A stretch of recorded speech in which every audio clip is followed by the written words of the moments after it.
that, do it no cap. Only got one, so you better go live it up. Cash in the bag, stadium packed. Baby, I'm back, baby, I'm back. I got the cash in the bag, stadium packed. Put a rock star on the side, I'm a attack. Baby, I'm back, I just wanna get caught up in this life, I'm crazy, I'm mad. Do it no cap, only got one, so you better go live it up. Cash in the bag, stadium packed. Baby, I'm back, baby, I'm back. I got the cash in the bag, stadium packed. Put a rock star on the side, I'm a attack. Baby, I'm back, I just wanna get caught up in this life, I'm crazy, I'm mad. Do it no cap, only got one, so you better go live it up. Cash in the bag,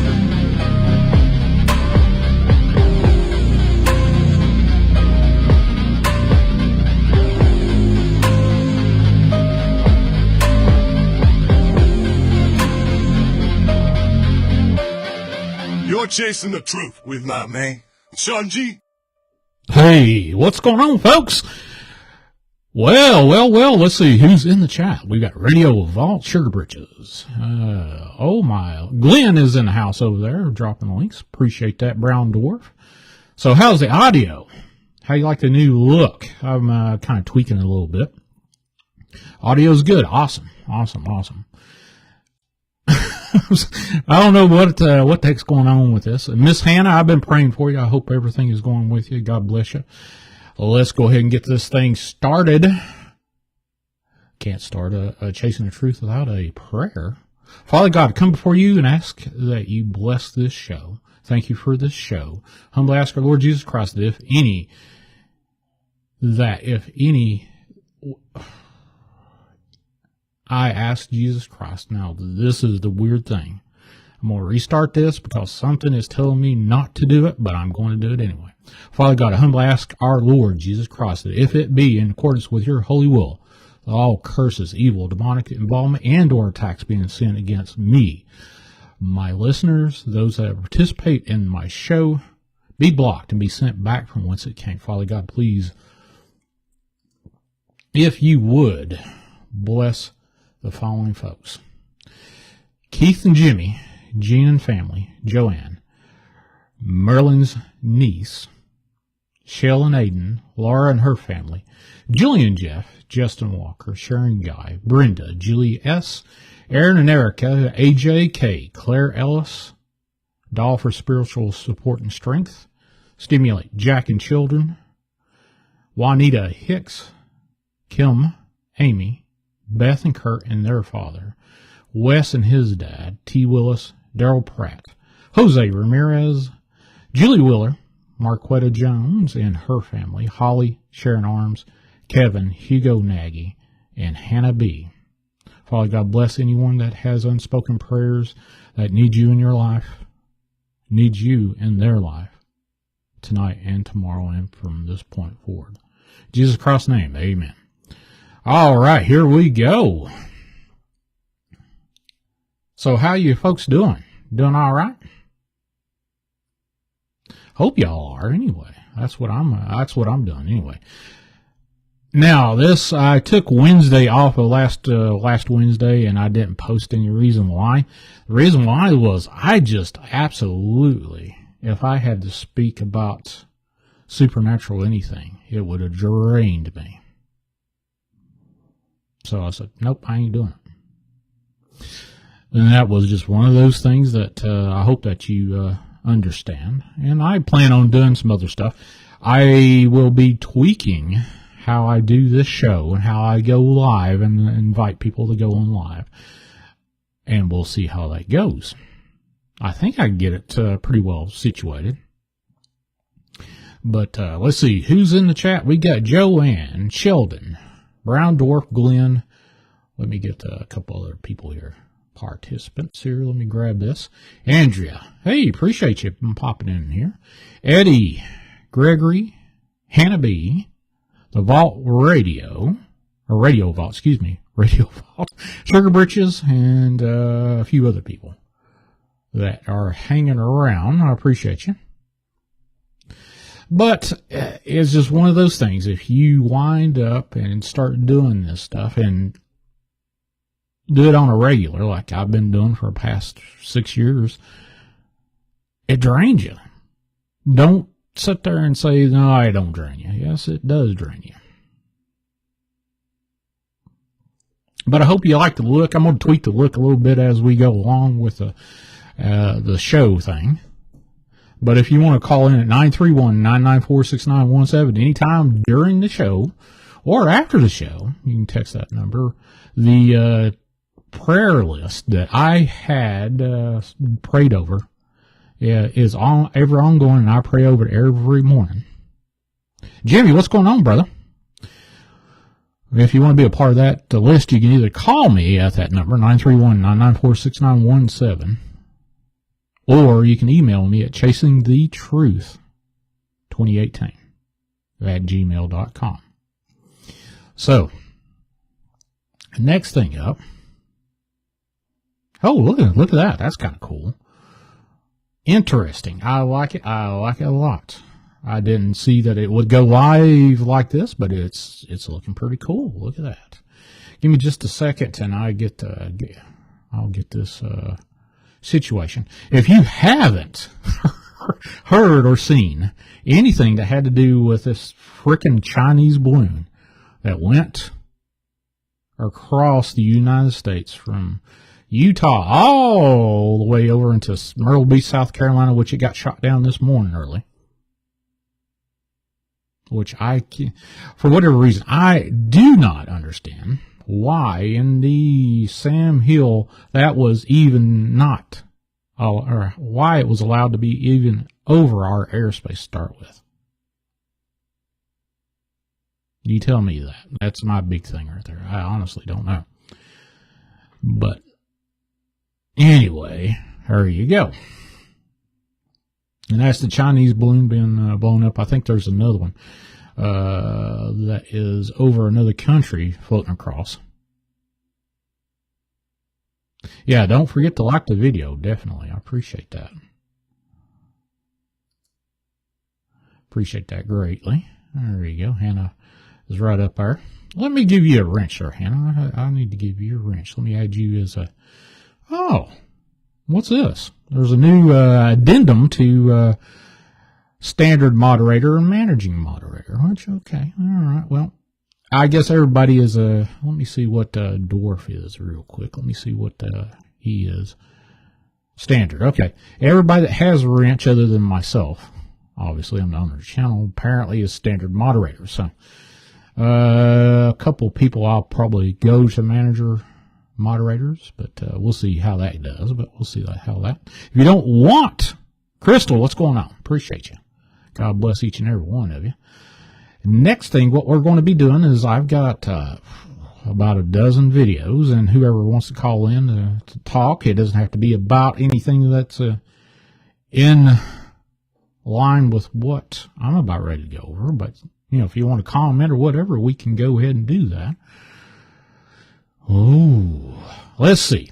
All right. Next thing up, let me get my quick time here. We'll move on to the next video here. Give me just a second. We'll get this next video going on here. I've got a host of videos from, let's see, Bigfoot. Oh, I got Bigfoot, UFO, some ghost videos, you name it. I've got a little mishmash of everything. So Saturday night, tonight's just Saturday Night Supernatural. I did not have a particular one subject.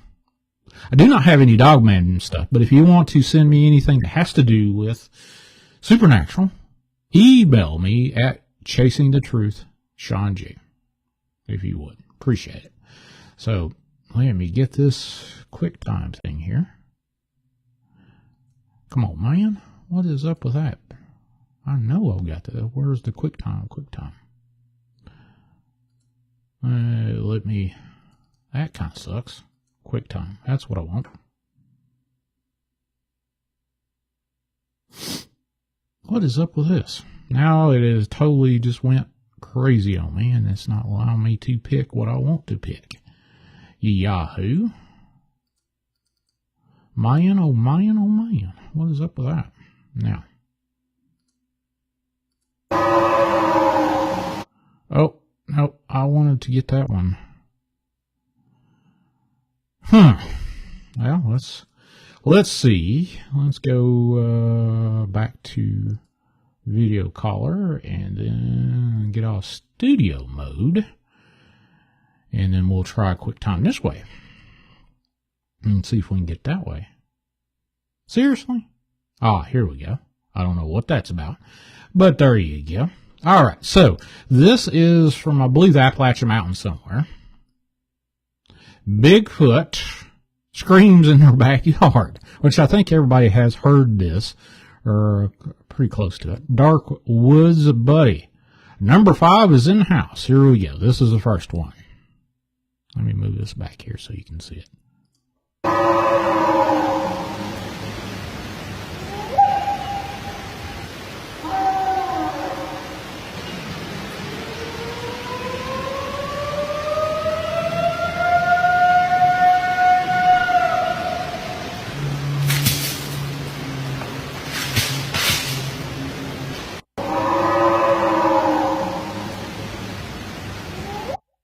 So what do you think about that? Yeah, that's an oldie but goodie. That's been around about, 6 months, give or take, I would say. What do you guys think about that? Have you, sort of sounds like it's those Sierra sounds. Without a doubt. Oh, number 5 in the house there, Dark Woods. Gene, hey buddy, I ain't seen you in a while. What's up with you? It's been about a week. Crystal says I wouldn't want to hear that at all in her backyard. I wouldn't either. That's some power there. Absolutely, that's some power there, Jimmy.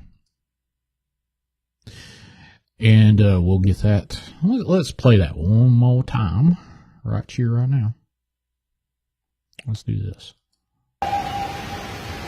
Let's rewind. Looks like this dude's. I like his backyard, his front yard, whatever this is.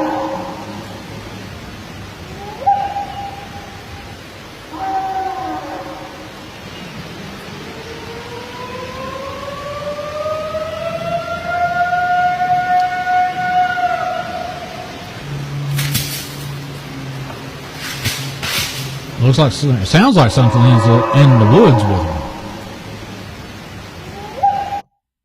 So, do you believe that is a Bigfoot sound? Or I think I have seen a couple of people remark that might be a coyote or a wolf. I'm like, I don't sound like no coyote or wolf to me.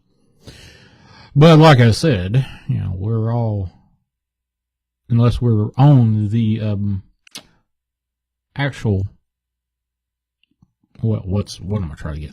If we're not out there investigating, which even if you are out there investigating, you can't be without a doubt expert in all this unless you are a zoologist that specializes in even in that field of work. You have to really get into it and be able to pick out, hey, that sound is whatever it is. Shawn, we have the same thing at our... what? Say that one more time. Or top that out real slow there, Melissa. Daggum. Tonight, my partner heard them oh, my. Where you live at there, Melissa? If you don't mind me asking. What state are you in? Let's see, Eddie, I'm going to add you as a moderator, standard. Kind of fun. If you don't want your whatchamahirger. Deborah is in the house. Thank you for coming along. We are going over a host of videos from Bigfoot, which we just went through here and looked at a Bigfoot video. Or listen to it. One more time. I'm going to listen to it. And we'll do this one more time. Move this back. I love this yard, by the way. I love this yard. This is similar to what my daddy had on top of High Knob, where he used to live way back when he was alive and kicking.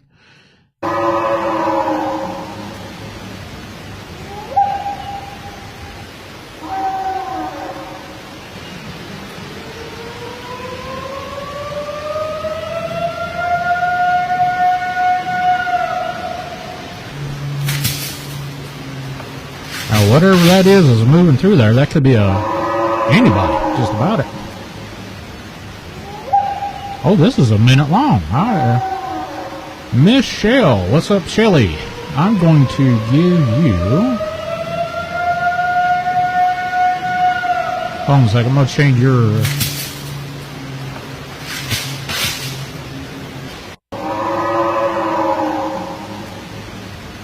There we go.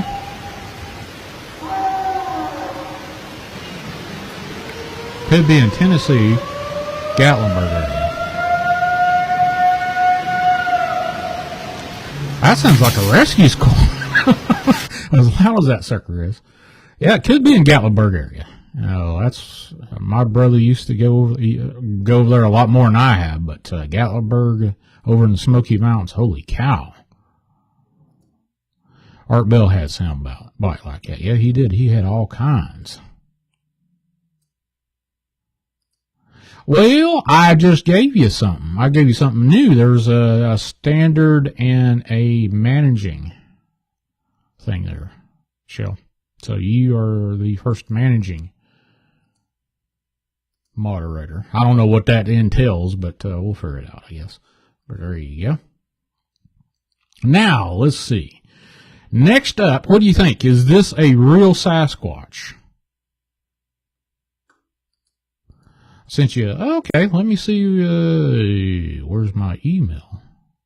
So again, where is my email? Give me just a second, I'll, what to do with my email? Right there she is. Give me just a second to download my email. I hadn't opened it today.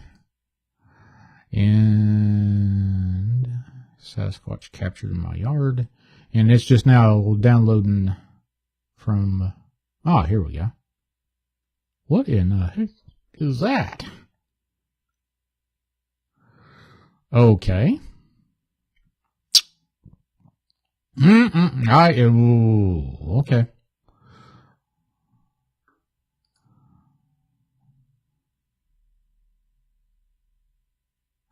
All right, so this is from Eddie. Give me just a second, Eddie, and we'll get this thing on. Where the heck is this? Now I gotta add something new. Sorry about that. Give me just a second. We'll get this thing going. Huh, okay.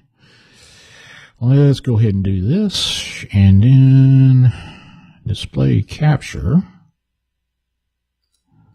Let's go to display window, application, and then we'll go down here. And where do we go here? Where do we go? No, that's audio hijack. We'll go to audio hijack until I get this thing going. Preview. That's it. Right there. Right here it is. Okay, we got her now. Got Crisco going on here. And this is from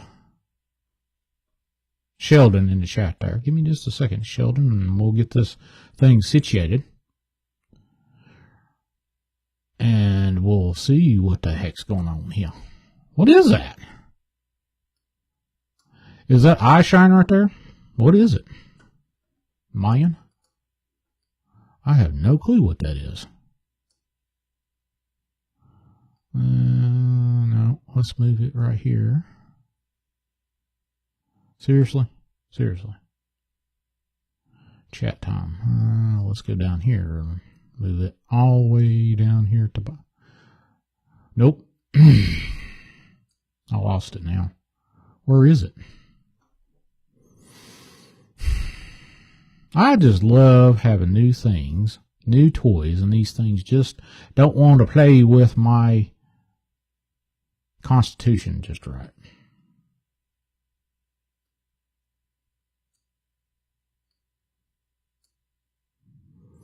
Nope.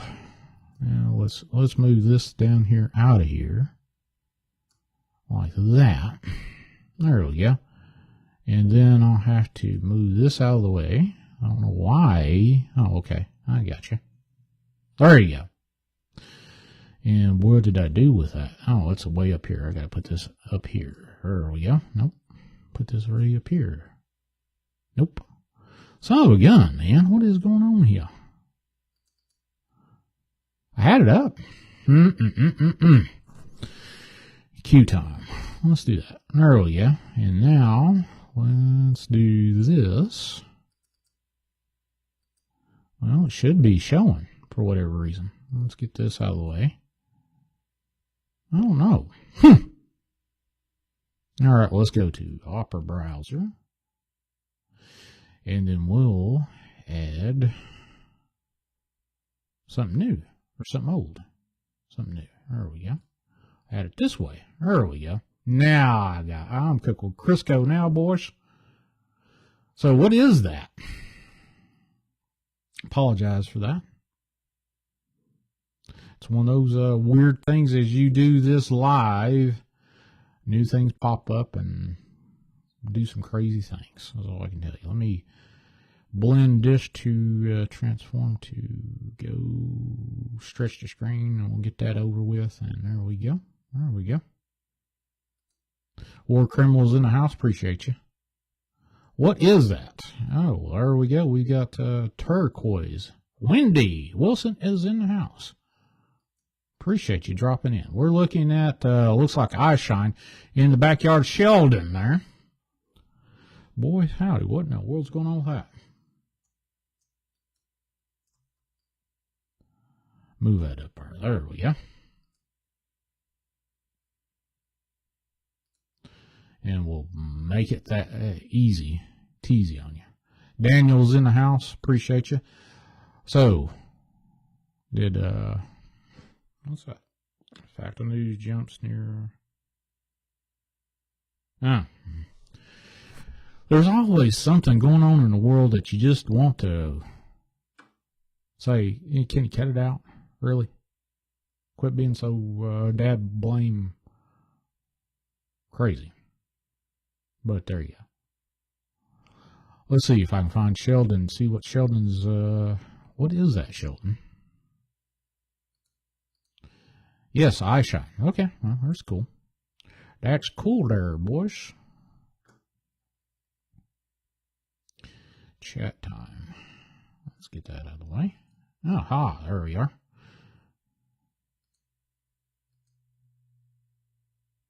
So, I apologize for the inconvenience of me going through this real quick and saying I don't know what I'm doing, which I don't know what I'm doing. Honestly, I don't know what I'm doing. So, let's see what we got behind that. Then I have a QuickTime. Aha, here's QuickTime. Okay, cool. All right, so we've got that. And Sheldon, I'll get back to the rest of that while I get my P's and Q's started and raring to go.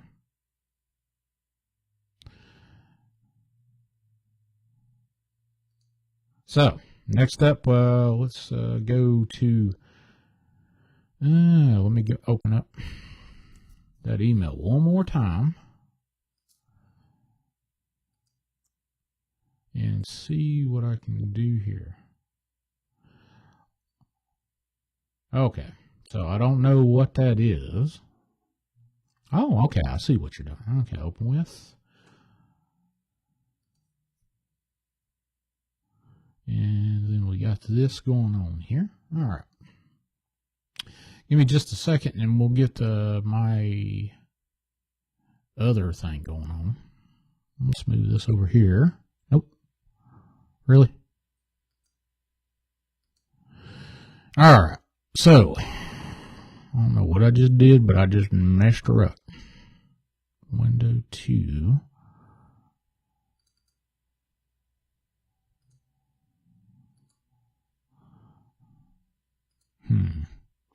Now, what I'm looking for in my list to get. What's going on here? Photo. No. I know it's here somewhere. Where is it? All right. Let's go here and do this. Image.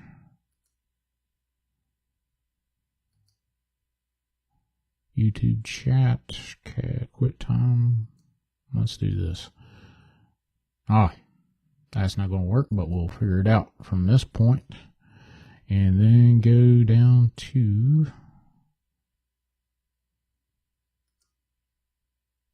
Photoscape. That's what I'm looking for. Photoscape.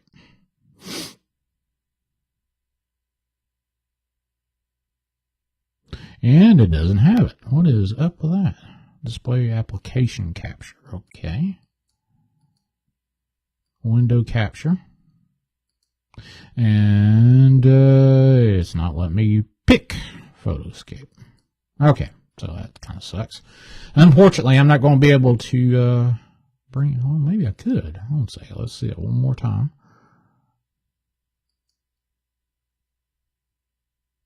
Photoscape. Come on, boys. Work with me. Nope.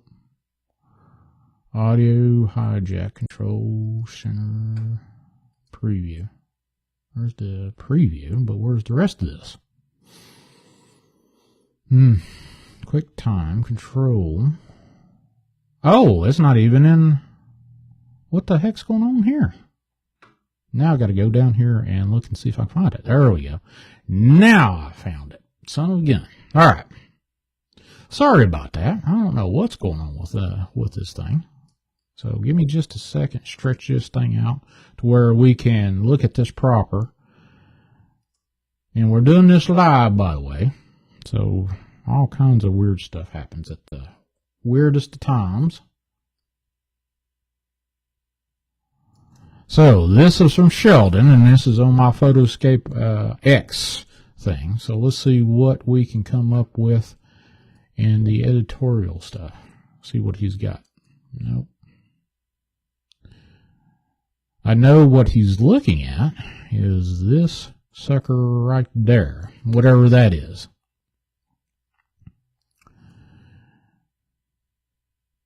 Now this thing right here, whatever that is, I have no clue what that is.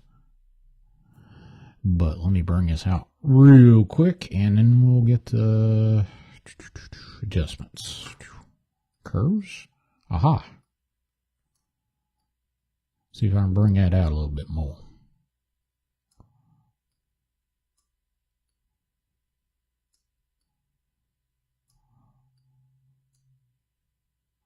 All right, there it is. Can you fine folks see that or no?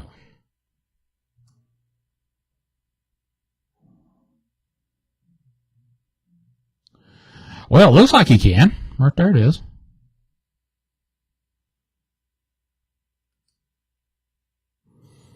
All right. Oh, wow. Yeah, that's in the back. Is that in the back or front yard of Sheldon's place there? Yep, that's him. What have you named him? Yeah, actually that bigger picture is what he just cropped and pasted. So this is what I'm looking at right there.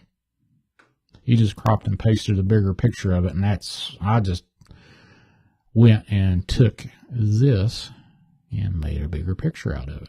There you go. And then let's hit this. See if we can get that. Well, that doesn't really work. Let's do this. That didn't work either.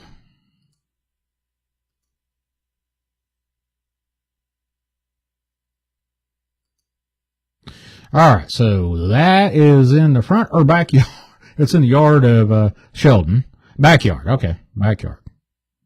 Good Lord. Do you have, like that video I just played, what's going on with that? Do you have that kind of activity with all those yelps and stuff going on in your yard, your backyard? By the creek bank. Oh, my stars and Mars. What is up with that? That don't sound right at all there.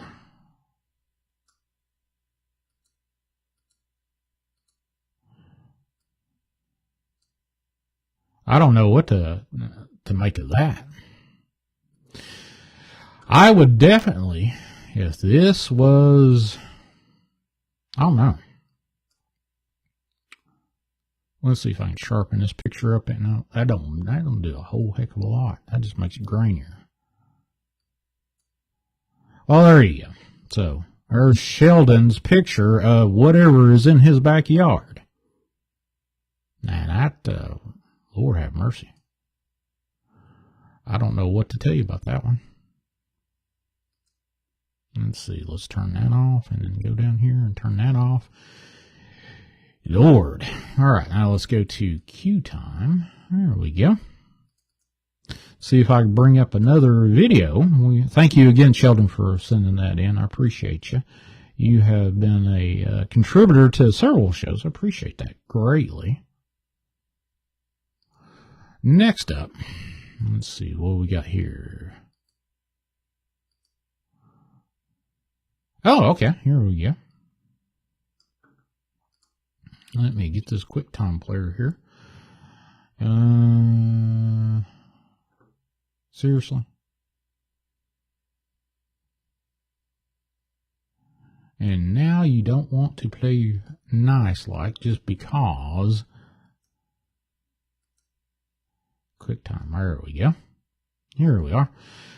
This I have shared on a couple of places. But let me get rid of this fair use. Well, let me move the fair use anyway.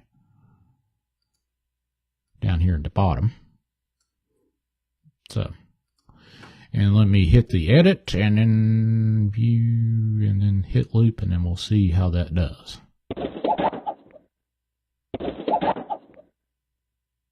What the heck is that?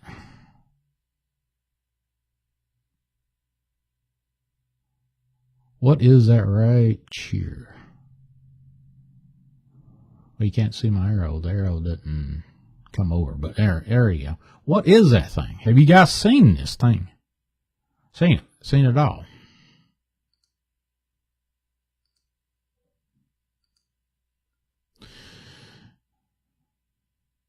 Their photos are most off. This is apparently this owl, or what is that? Is it an owl or is that a pigeon?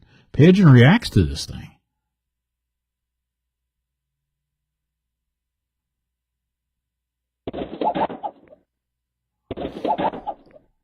So what do you think this is? Right over there on the very far edge. Let me move this a little bit over to where it is. There we go. What is this sucker right here? Where's my arrow? Arrow, there we go. What is this thing right here? Moving in and out of the frame there. What is that?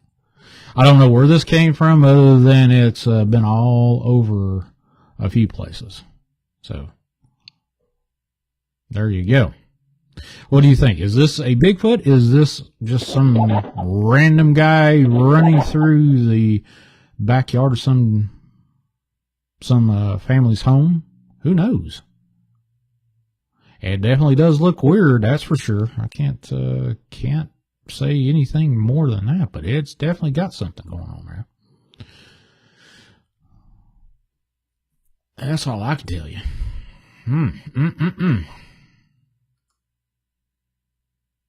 Don't go this way, okay? Yeah, don't go that way there, Chief. Appreciate it. Just don't do that. Don't do that at all.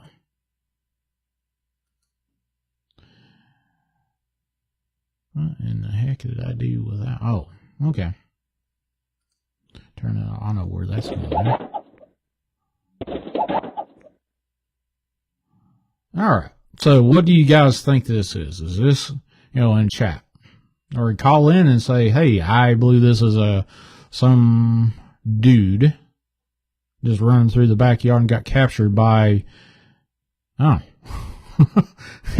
here's a Dark Woods jumps in with his number 5 comment. Could be a meth head. Yeah, there you go. And Miss Lisa Ray's in the house. Hey, what's up there? You Floridian, you.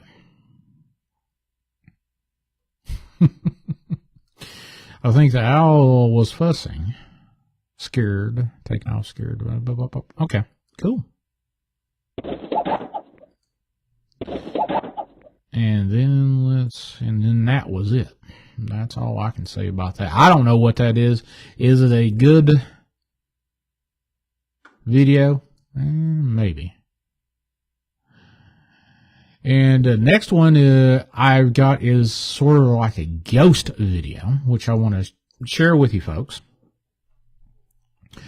This particular video is from XAlien97 over on TikTok. And you have to listen to his story first to get the idea of what's going on with this thing, with this particular video. And then we'll get that thing going. Let's see, Shawn. Where did I put it? Overlay, arrows.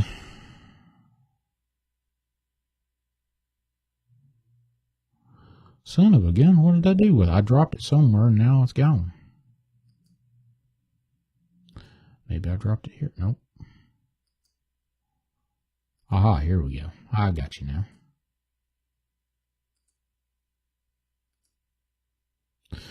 All right, so like I said, this is from XAlien97, and I'll just let him tell his story here. What's about ready to happen? Yo, what up? I don't know if you believe in paranormal activity or ghosts and stuff,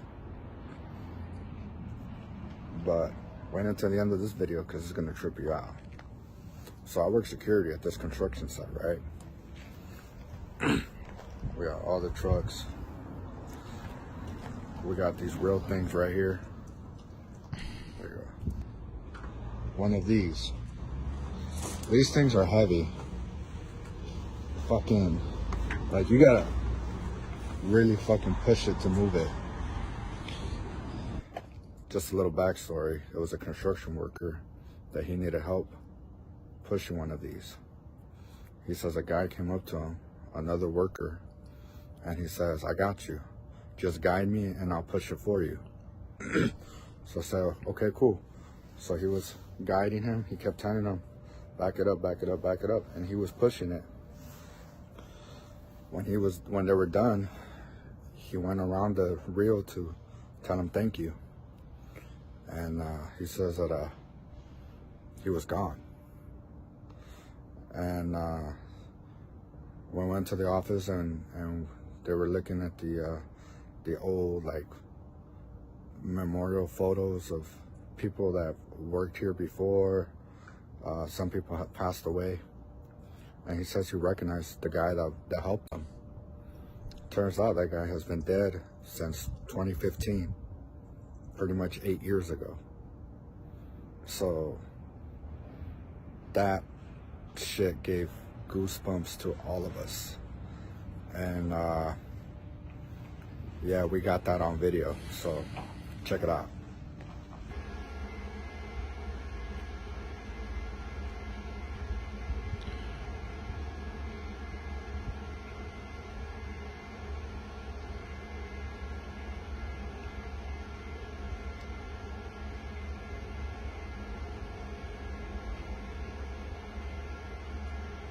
Now watch this. This guy, this spool, this huge spool, was moved, and he's talking to nothing. And then it disappears. And this spool was moved by something.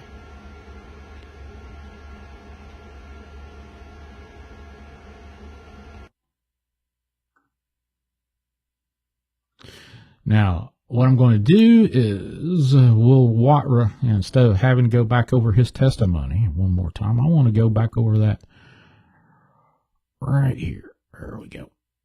Move this up here, and then we'll look at it again. Now, what we're looking at is this. There's a spool about ready to pop in, and there'll be a construction worker come in following, leading the spool, but he's not pulling or pushing it. Okay, so here we go.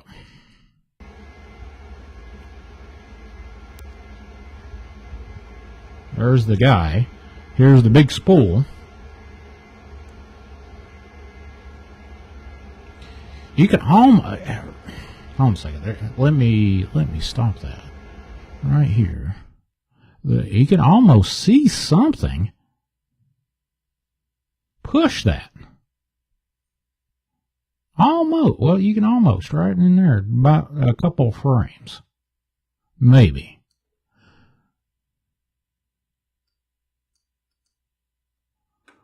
Almost see something push that.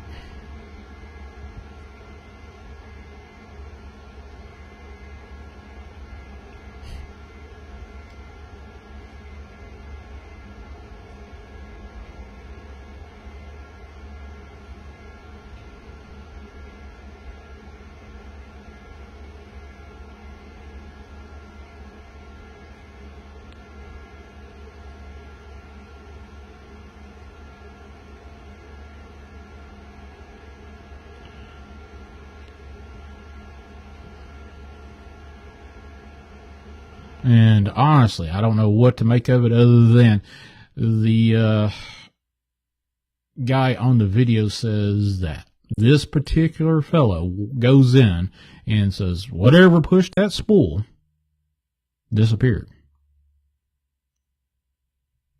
Now, the other thing is, what pushed it?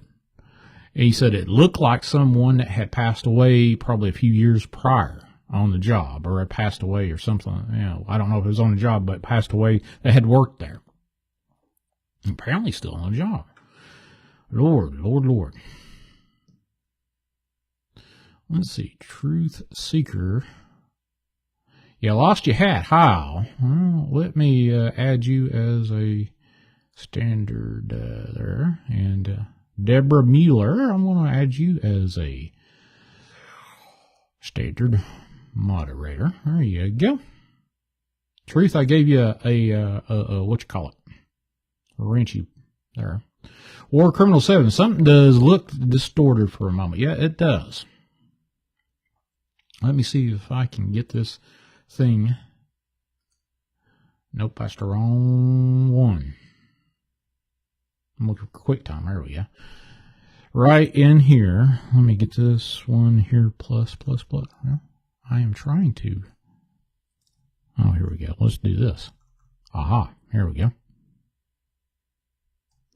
Now, what I'm doing is I'm trying to figure out if there's something that is pushing this.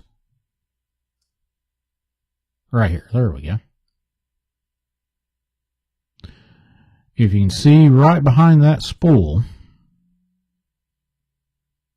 you can almost see something, right there. Let me see if I can see that arrow. Let me get the arrow right here. Right here. Whatever this distortion is right there.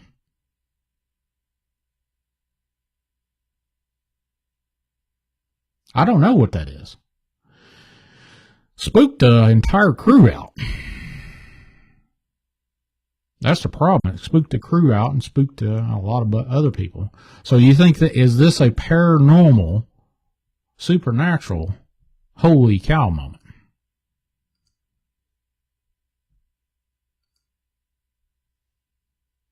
Yep, they almost can. Definitely.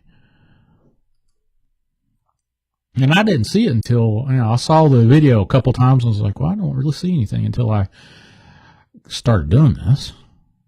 Right here. This guy is, whatever this is, he didn't push it. He's not pulling it. And right there, you can almost see something. It almost looks like an arm right there. If you can see it right there. Push it like it's pulling back. And there you go. You almost see a hand right there, too.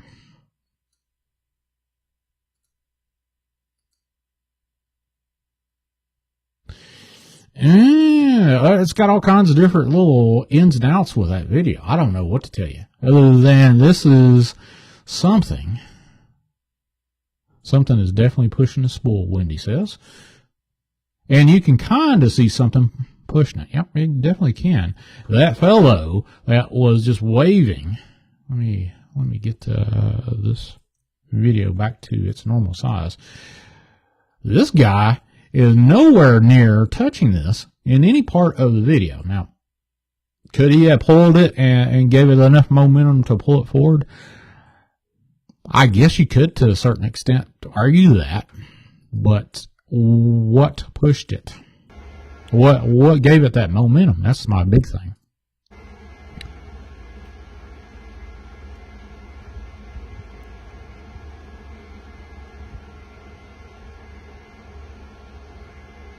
You can almost see a shadow. It looks like a shadow person just pushing that thing.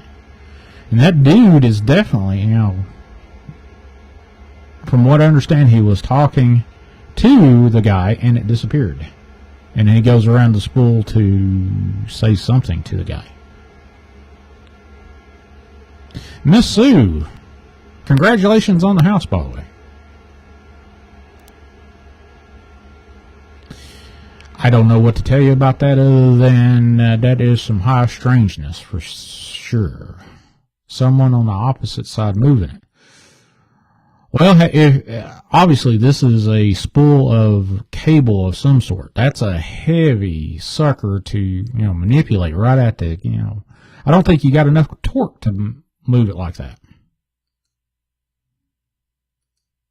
If you're on the side of this particular spool of cable, I don't think average person would have, might be able to on the other side and have two people on the other side, kind of move it. But I think this is more of a push kind of deal from the side, not from the side, but from the end of the spool where the guy would be on the opposite side. But that's just me. But then again, I'm not an expert in mechanical anything. I'm an expert in sleep medicine, but I'm not other than that. His headlamp is the light. Yep. Oh, well, I kind of got that. That is interesting. Yeah. One more time with this video. Yo, what up?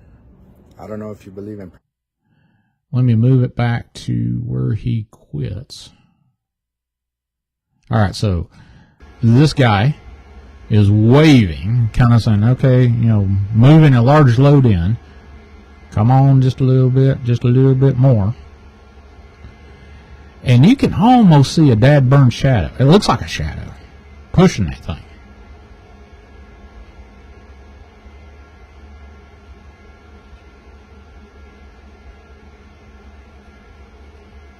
So whatever it is, good or evil, it entered that man's mind to allow him to see and talk to it. That's what I see. Okay, that's cool. I can almost see a shadow on that. Almost.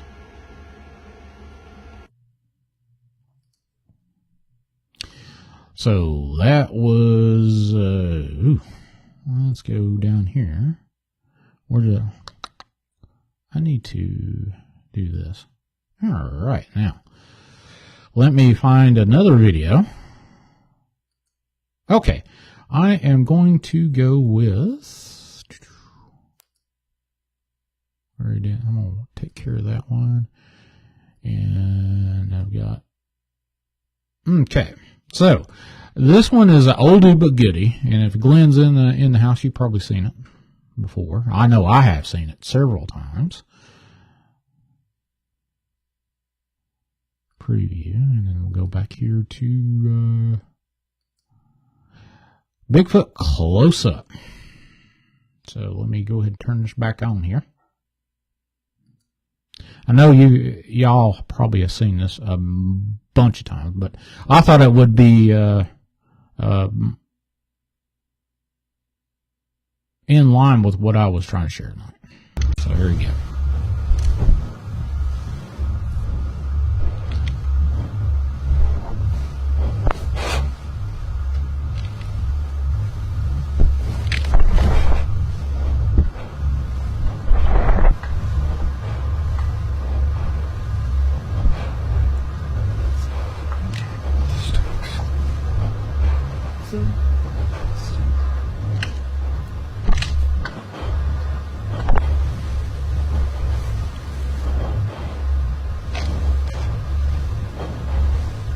You can hear the guy breathing heavily.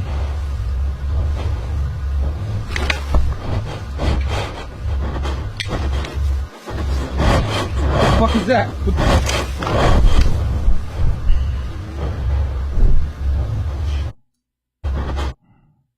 There you go. Now, I'm going to move it back to, looks like 40 seconds. Let's do this one more time. What the fuck is that?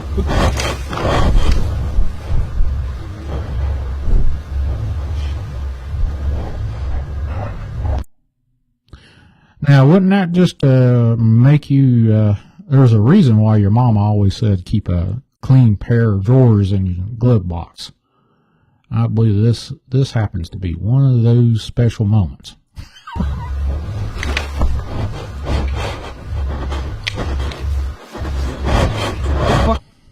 Right there. I almost got it. Let me get this sucker right here. What in the heck is that? A wild man? Yep, that is definitely, I would definitely say that was a what the F moment.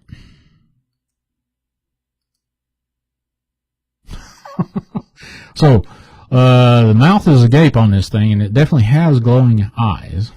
My 2 cents. Fake. The breathing fake. Think about it. Chicks fake the big O. The guy didn't sound scared, nor did he take off fake. Okay, well, that's cool. Absolutely, without a doubt. Could be fake. Now, okay, so here's my 2 cents. Anything that, necessarily about any dogman, Bigfoot, you name it, weird thing that you see go through videos is usually, from what I've seen, if it's a mouth open agape, meaning the mouth's open, like with this particular video, you can definitely see right here that, well, I don't know why in the world it's not showing it like it did before, but this particular video, the mouth is agape.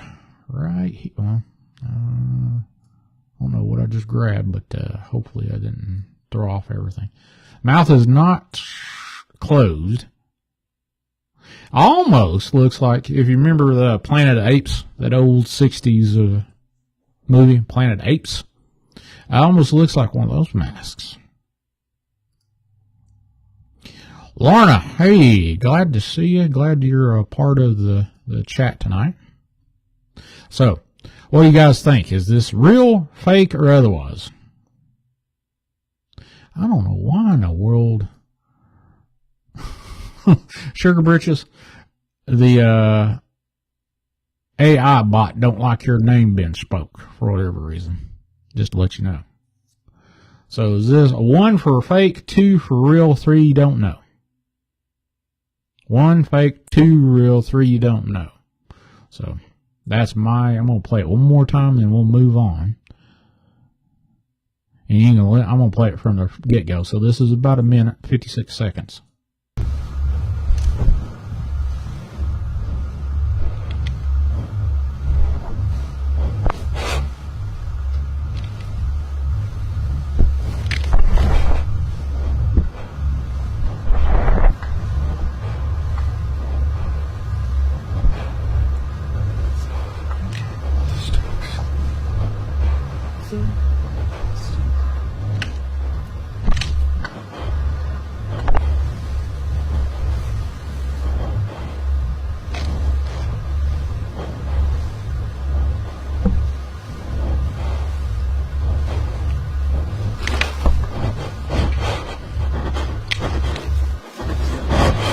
What the fuck is that?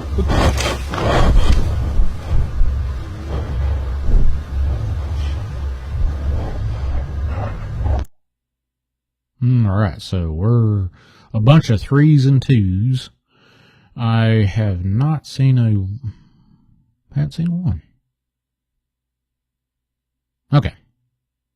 What do I think? I think it's pretty close to fake. The guy, you're out in the middle of nowhere. Obviously, this is not a place where it is, close to a house that I'm aware of.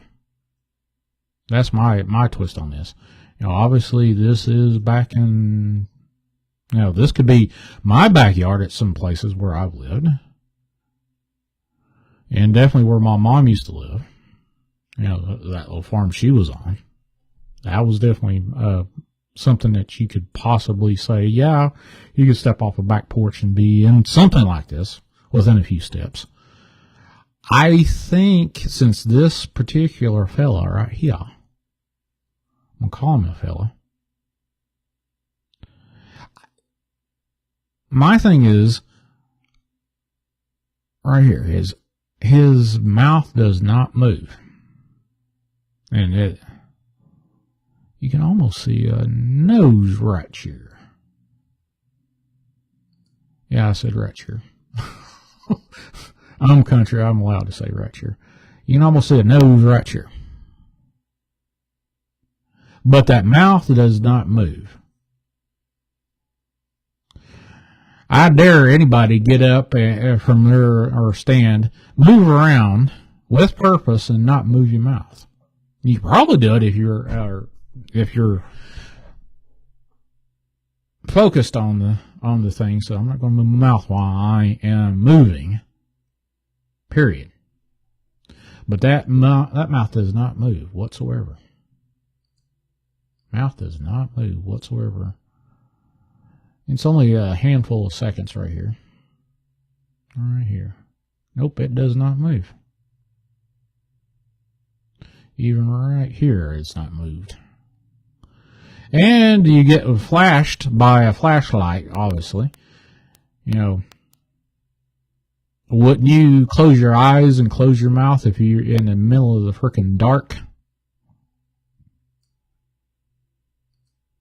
You get flashed by a light, spotlighted, or what have you. Yep. So I'm going with this is probably fake.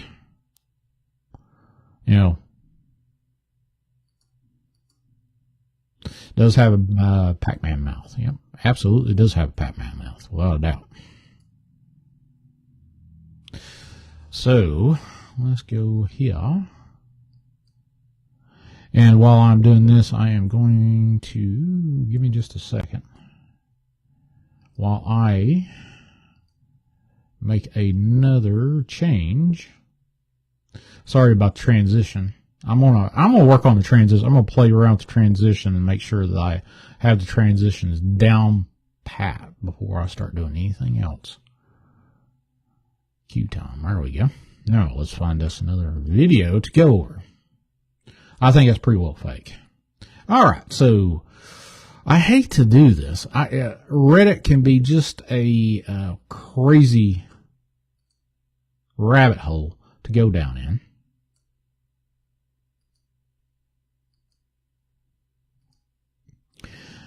And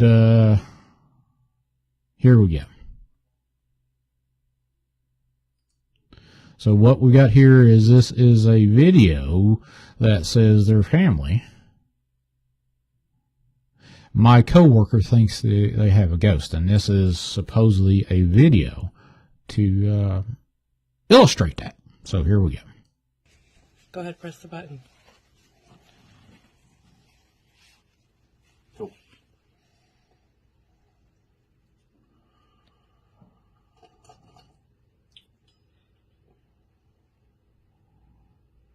And I'm going to go ahead and get this to where it's looping. Go ahead and press the button. So, here's the next thing. Dr. Strange vibes, seeing your pic. Yeah, it does look a little weird. I get it. But there you go. And I do have gray hair like that. That's the weird thing. So,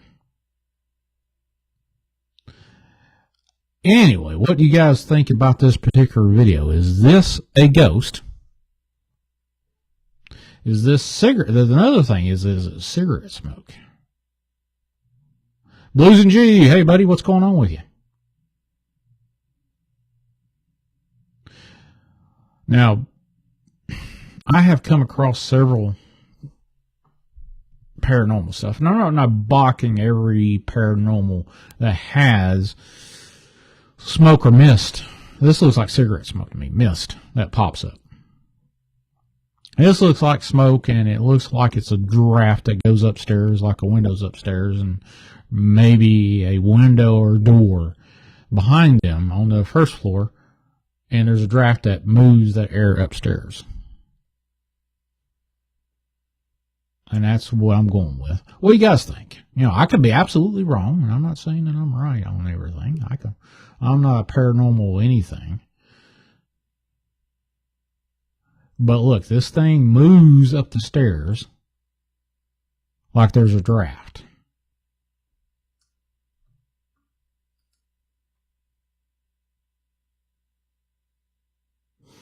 So,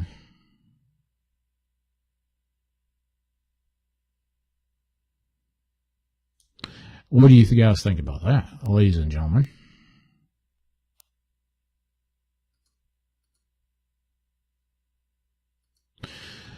No, not weird. You could be his stunt double with the beard and hair. You always wear a ball cap.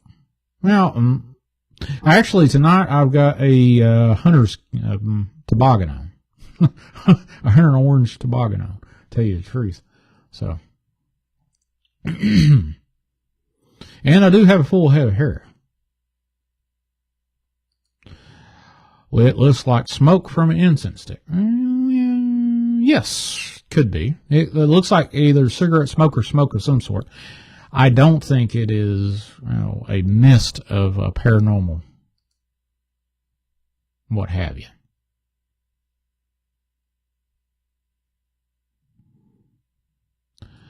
Much is new to me. You have a running list in progress which one can direct a skeptic to. Maybe make a playlist of more like real than hoax. That would be a little bit more than I want to put into doing that. And then Miss Shell looks like reflection and smoke perhaps. And it has a center point of thickness with a straight line coming up as if it's from a cigarette. Now, there you go. Miss Sue thinks it's a smoke from a vapor, maybe. Okay. All right. Well, there's no right or wrong answer here, just because I think it's cigarette smoke, or it could very well be incense smoke. Smoke of from some sort of combustible. Whatever, what have you. I think it's a draft that leads up from the upstairs, and it's impressive. Don't get me wrong, it's impressive. That's one of the reasons why I popped it up here. It definitely has that weird vibe for sure. So let's go ahead and we'll vote on it real quick. What do you think? Is this paranormal? Number 1. 2, smoke. 3, don't know. 1, 2, 3, and is Darkwoods in there? He's got his 5 already hitting the keyboard right about now. But there you go.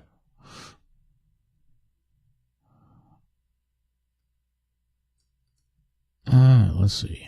What am I doing here? Oh. Yeah, agree.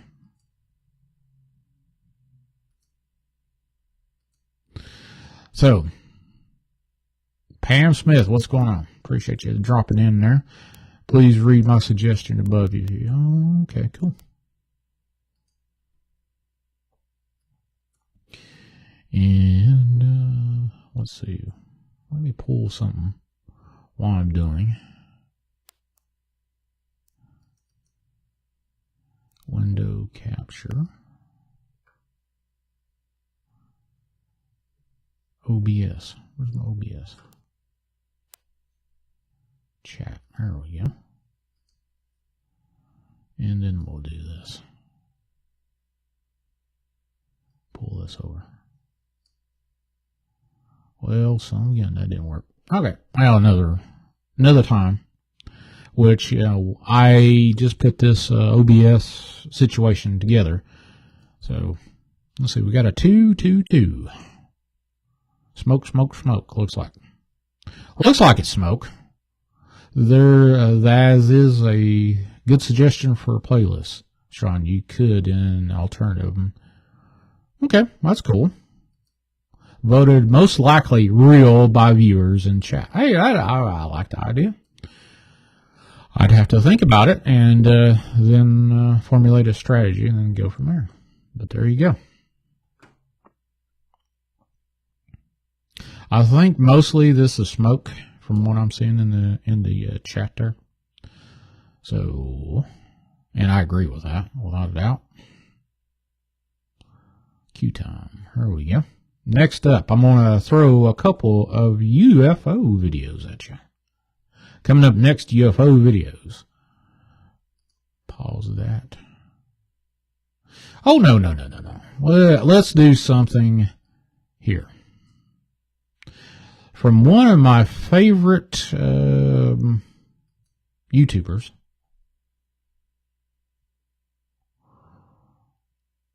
Let's see. Sonny Vader is coming up here in just a second. Let me get the Sonny Vader video going. Sonny Vader. There we go. Deer hunter captures Bigfoot. And I will explain it after I go through it. Does it look impressive? Yes, it does. So here we go. And it's only really short. So this is from Sonny Vader.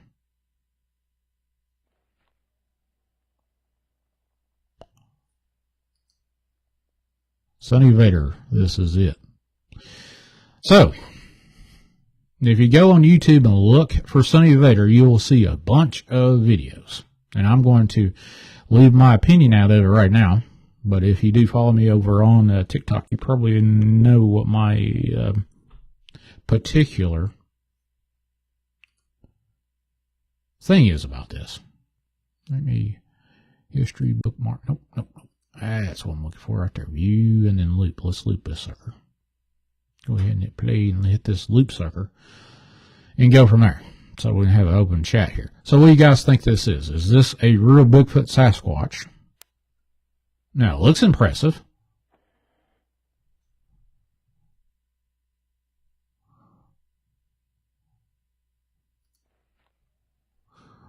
Well, I would, but Vault has... I'm no longer able to chat on Vault's channel. You can come over my channel, I think. But for whatever reason, I was blocked over there. Duke, whoever could vote on which deserves the most likely label. I honestly, I think most voted by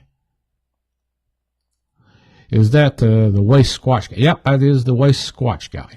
This is from Sonny Vader. SonnyVator.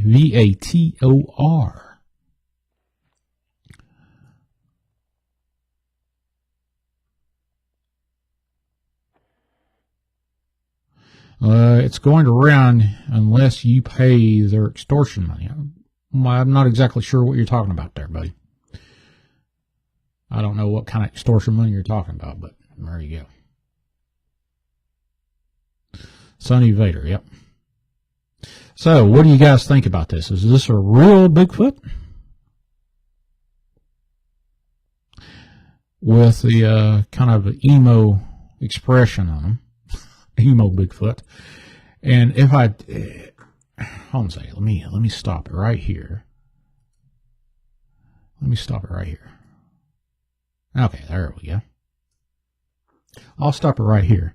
So, here's my thing. Which I just saw it, and I'm kind of in the... What is this? Is this a headband? Right there to kind of, pull up the hair?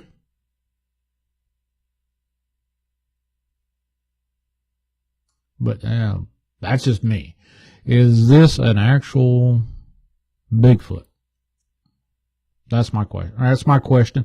1, for Bigfoot / Sasquatch is real. 2, it's not. 3, you're on the fence. And we'll go with Darkwoods number 5 as usual.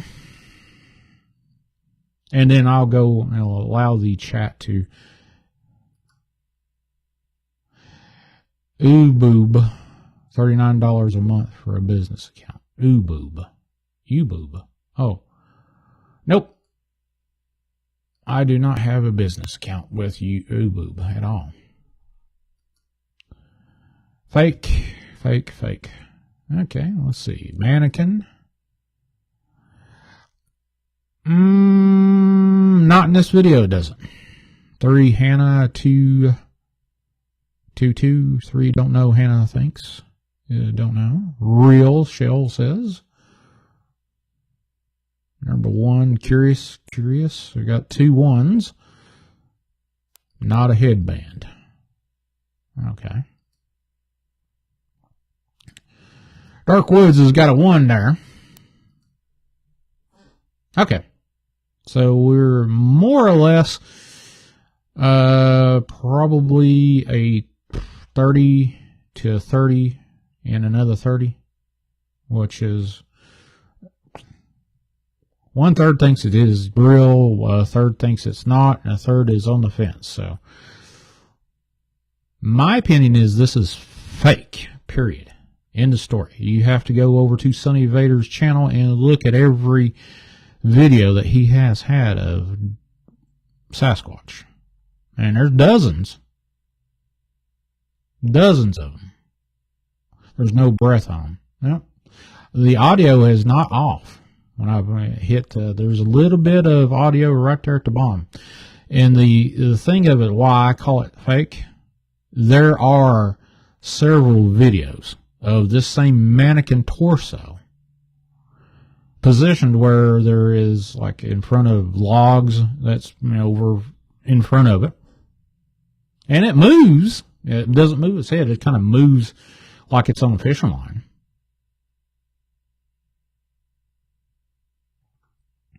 But he never shows the legs from the midriff down. He never shows it. This is by and large the best look at this mannequin thing. There's several videos. There's one that I first saw this Sonny Vader probably about 2 years ago, first time. And I thought, holy cow, this is impressive. And he had this video of this mannequin behind a bunch of, snow-laden tree limbs. And snow on the fur of this mannequin. But I was like, that is without a doubt the best Sasquatch I'd ever seen. And it was in an oil field according to the context. Down here in Louisiana. Maybe. Don't know, Doug. What's going on with you, buddy? I ain't seen you in a heck of a long time. Louisiana. Slidell, Louisiana. If I remember correctly, pizza. I haven't had a pizza call in a while there. Just to let you know. So, but this torso, let me play this through a couple more times. It is a real, he put a lot of time in this mannequin. Don't get me wrong. This mannequin looks impressive, but I have yet to see a video of legs, ass cheeks, legs, big feet, Sasquatch. He doesn't have them. Now, I know there's a lot of people out there say, yeah, this is without a doubt real. And I've had a couple of, discussions where I said, no, this is absolutely fake.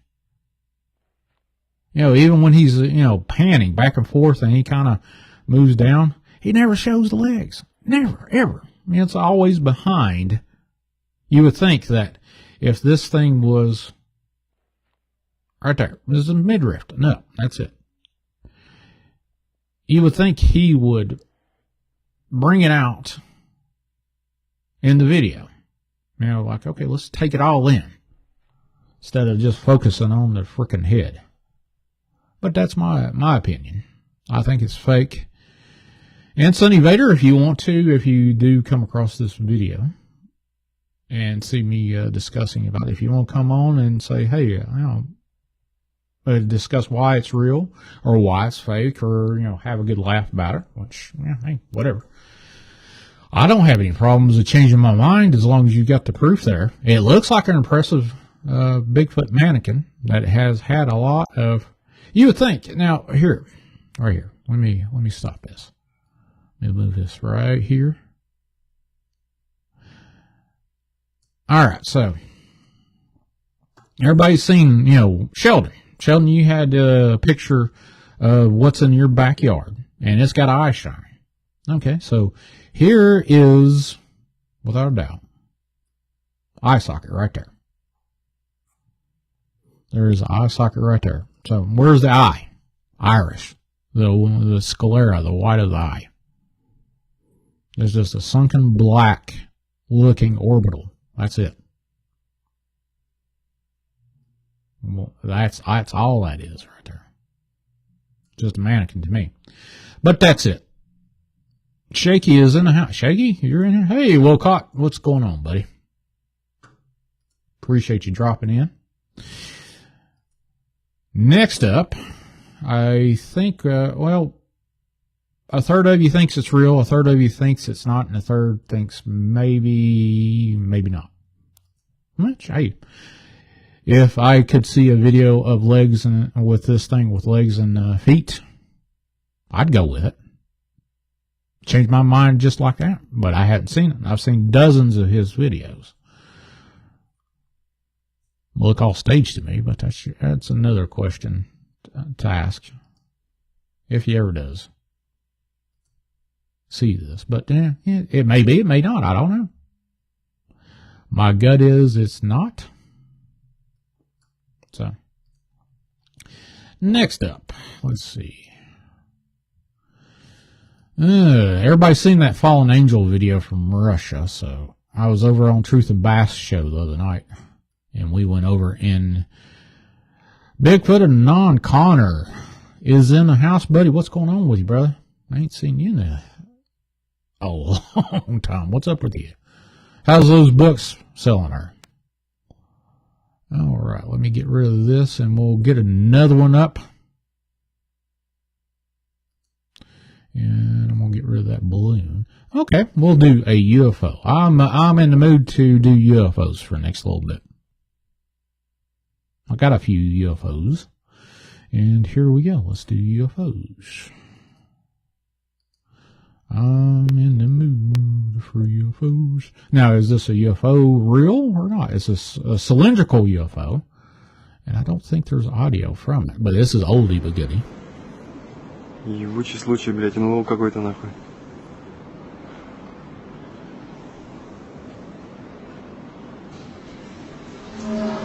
Блядь.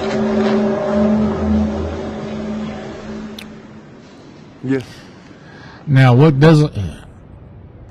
Well, right here is. Let's stop that. Let's take a look. See at that sucker right there. See if I can get this a little bit bigger.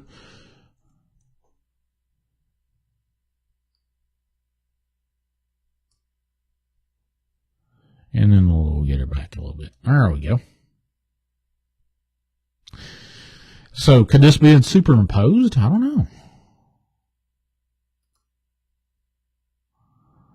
All right, Jackie, call in anytime, buddy. Anytime. 931-994-6917. I hadn't said that since the beginning of the show. So, if you want to call in or email me, call in at 931-994-6917. Don't have to be what we're talking about right now, but I'm talking about UFOs, and this apparently is from Russia. Sounds like Russian he's talking. Now, the only thing about this is the audio was superimposed. Ебучий случай, блядь, НЛО какой-то нахуй. That mechanical sound is what I'm referring to.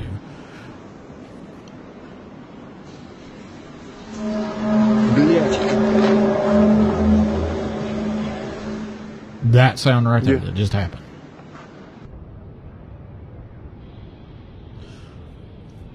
Well, I've heard several stories. Tommy, an old buddy of mine, talked about a cylindrical UFO over a base in down in the Gulf of Mexico, U.S. base. There you go. There's that thing. Good footage, yeah. I found a ton of repository like crazy of UFOs. And if you want to, go over to TikTok, or not TikTok, gee whiz, Scratch at, go over to Twitter and hashtag UFO Twitter, and you will get a ton of stuff. A ton. Mr. Hughes in the house, thank you for coming by. Please like and share this thing out. If you would, appreciate it. UFO time. So what do you guys think? What do you think this is? You know, this is old video, been passed around forever and a day. I've seen it a couple times in the last year, and I found it again. I was like, oh, cool. Why can't anyone ever hold a camera somewhat still? Okay, Radio Vault. The thing of it is one, you're seeing something over top of your head in real time, and what you flip phone activate. Unless you're just, a videographer and you trained yourself to keep your hand still, and you get one of those little swivel, gyroscope things to keep it straight. And most people don't carry those things around. Selfie stick at best. Selfie stick at best.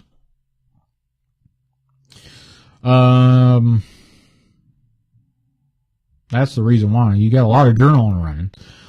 The video that I did of my TR3B back in 2010 over top of my house in Kingsport, Tennessee, my hand was shaking, but also, for whatever reason, it didn't record. It recorded my voice and my girlfriend's voice at the time, discussing what that TR3B was looking like over top of my house, silently moving across.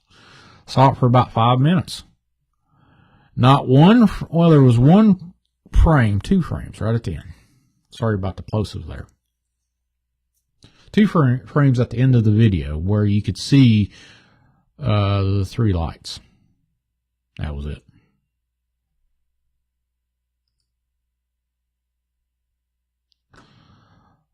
Saw a hawk take away a squirrel. That was cool. Well, that's cool, man. Awesome. So, do you believe this is a real UFO? A lot of people are, the thing of it is now, last little bit, that has overrun a lot of the UFOs, is these ball shape, these globe shape videos. And I've got one I'll play that here in just a second. A ton of them are like that, but not, cylindrical shape. If you go back to old Art Bell talked about his UFO, and I think it was his UFO that went over top of his wife and him that flew over. Was it a cylindrical or was it a TR3B triangle that flew over top of his head back in the day? A long, smooth shaft.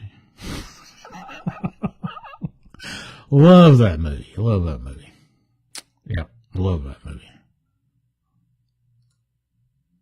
So, there you go. Old utility pole on the side. It could be a spindle off of a handrail on the staircase too. Think about that. Or a spindle on a chair or a table. Kind of looks like that. Could be. Absolutely. Could be something other than that. So 1 for UFO, 2 for no, and 3 you're on the fence. And if you want to go the dark woods vibe, and do a 5. And Sue, you take your time. I've got a couple other videos to run by y'all. So let me pop this back up, and then we'll just run it, let it run through a couple of times while we gather the votes up for this. 1 for real, 2 for not real. Wait a minute, I forgot to hit it loop. Let's put it back on loop. I'm going to turn off the audio there. Audio don't do a daggone thing to it. Deborah's got that 3 on there, don't know. 2 for fake, 1 for real. Don't know. 3's don't knows. Don't know. Okay. 3 so far is winning.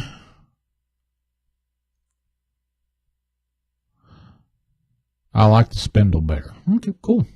3. Hannah's got a 3. Wilcutt's got a 3. Wilcutt, let me give you a wrench here, buddy. Hold on just a second.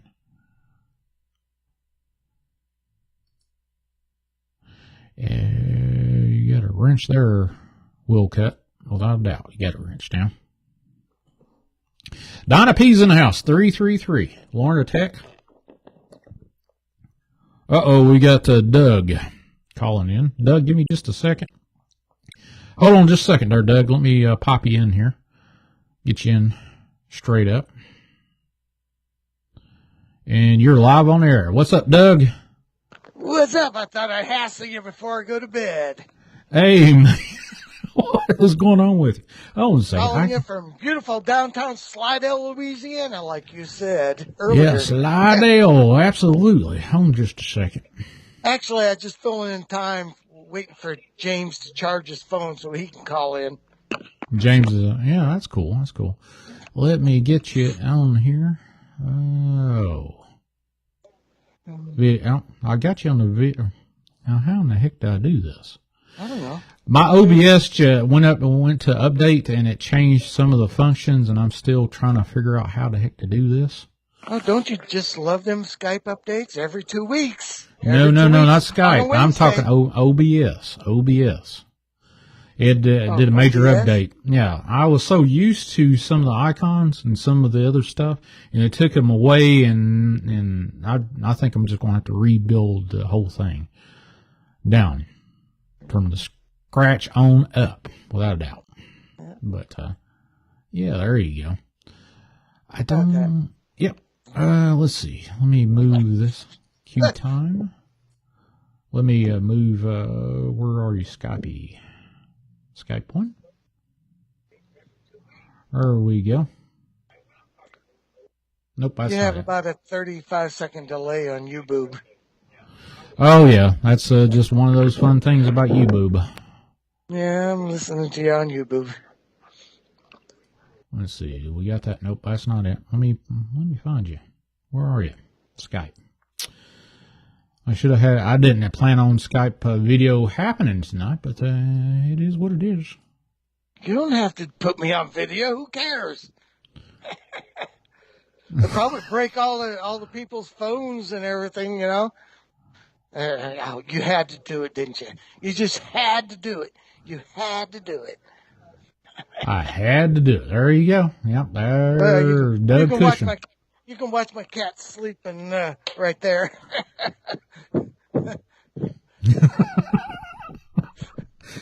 So, are you still doing the background stuff for shows, or running shows in the background? Who are you doing that with these days? I'm running Ron Edwards at 3 p.m. Eastern right now.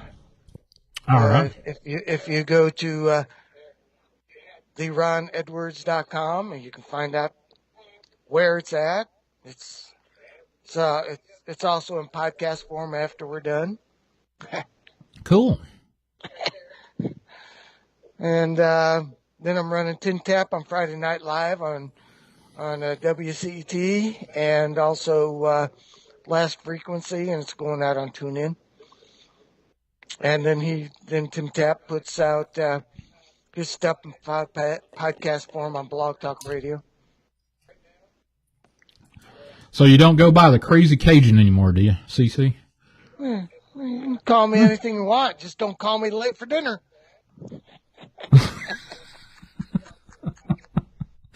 Man, oh man, it's been a hot minute since we've talked to each other in passing on Skype. Well, it's been about a year. Yeah, it's been a while. It's been a while. Yeah. Absolutely. Is Doug a coastie? Are you a coastie? That's a... Yeah, he's a coastie. Absolutely. You had me on your show a long time ago, and we talked about that. Yeah, I know. I was just asking you the question from Lisa Ray. So, yeah, he's definitely a coastie for sure. You was a radio operator for the Coast Guard, weren't you? Yes, I was an RM, and then they changed it over to TC, and now my Skype is starting to act up. Yeah, there we go. Now I locked up. Okay. I have no idea what's going on here. Well, your video's still doing all right on my end, so. Computer's tired. Plus, it's cold in here, too. We got down a whole Oh, yeah, man. 32 degrees yesterday this morning. Woohoo! Down in Slidell, Louisiana. Holy cow. It got down to, I think the low was 19 here Yeah, you in keep Southwest that damn Virginia. snow. I'm sorry. Well, up in like the New England area, it got down in the minus 20s plus, or 20 to 40 degrees. Truth is in the house. Impromptu truth. What's going on, brother? But, holy cow. So, when's the last time you've been on board a Coast Guard ship? 1997. That's Coast been a Guard while. Petty Vigilant. Well, thank you for your service, by the way. That was Mud ducks. It was out of Cape Canaveral at the time. I flew from beautiful downtown Slidell, Louisiana to Orlando, and then they came and picked me up and took me over the ship, and we went underway. Yeah, there you go. Lisa Ray says, thank you for your service. So, there you go. And somebody just called you a mud duck. Blues and G just called you a mud duck. Called me what? A mud duck. Okay. Like I said, you can call me anything you want. Just don't call me late dinner. dinner. Ah, there you go. Awesome, man. How's your wife doing? The what? How's your wife? You know, your better half. Or The better half? Oh, she's working that. That's why I'm acting up and calling you. Isn't she a nurse, if I remember correctly? Yes. Yeah, she's a nurse. Oh, my and God. there's a parade in Slidell tonight, so the handicapped child that she is working with, she went into work so the mama could go to the parade and be in the parade. But I'll stay home because I'm over that stuff. Maybe she'll bring home some Mardi Gras beads. I don't know. Mardi Gras. Is Mardi Gras happening? No. It ain't happening now, is it? Yes. Mardi Gras is happening now. Yes. Okay. Well, That there you go. Tuesday is February, what? I have to look at the calendar. February 22nd. Something like that. That's Mardi Gras Day. Oh, But there's parades from a couple of weeks before till Mardi Gras. And there's even parades that are scheduled for March after Mardi Gras because I don't know why. Well, let's see. Radio Vault wants to know, are you a ham radio operator? Used to be way back when. And then when Hurricane Katrina took my antenna out, when it was stuck up in a tree, I climbed that damn tree and put that antenna, 10 foot above tree level because you're allowed 20 foot above tree level. But Hurricane Katrina it's probably still sitting in the pond next door at the bottom. I gave that up a long time ago. It's getting too expensive to do that stuff nowadays, It's too expensive to breathe almost, to tell you the truth. Yeah, for a ham radio transmitter and receiver, it's like, for a good one, it's almost $2,000. And then you got to buy your good old ground plane antenna and all that stuff, or a dipole. I got other things to do. I'm building a garden right now. Oh, that's cool. With the food shortages and stuff that's going on. What you need to do is shortages up there because some things down here you just can't find here in Louisiana. Well, there are a few things like eggs is, I've heard eggs is just out of this astronomical. I'd have me some crazy. chickens if I could, but I live within city limits, and don't allow you that kind of can't stuff. have chickens and poultry and fowl and even cows, or for your steak. So. Well, there was right down the street used to be, which I've heard the cock crow in the mornings. Well, I haven't heard it in a while. They may have sold that sucker. Even the farmer's market here in Slidell, the wife went this morning to check on eggs, and there was no eggs. Well, you might. She picked up with some lettuce. So, do you have any plans of picking up a shortwave operation? No. No. Nah. Just live and learn, or live your life, and build your garden in the background, and keep your I'm wife. Retired. I'm retired. I'm going at 67 years old. Yeah, old man. You're lucky I'm calling you, because it's getting to be my bedtime. Oh, there you go. Holy cow. I appreciate you calling in, man. I really do. Yeah, we'll let you go and get to James here. His phone should be charged by now. Oh, you never know, Jack, or James Jack. He goes by both names. He'll call in when he can. Yeah, all those photos you've been showing, it looks like they've been played, They were staged or something. Cause I could go put a blanket over my tree stump I got in the backyard. I had a tree cut down last month. I could go put a blanket over one of them green moss-covered blankets and take a picture of it. It'll look like that picture.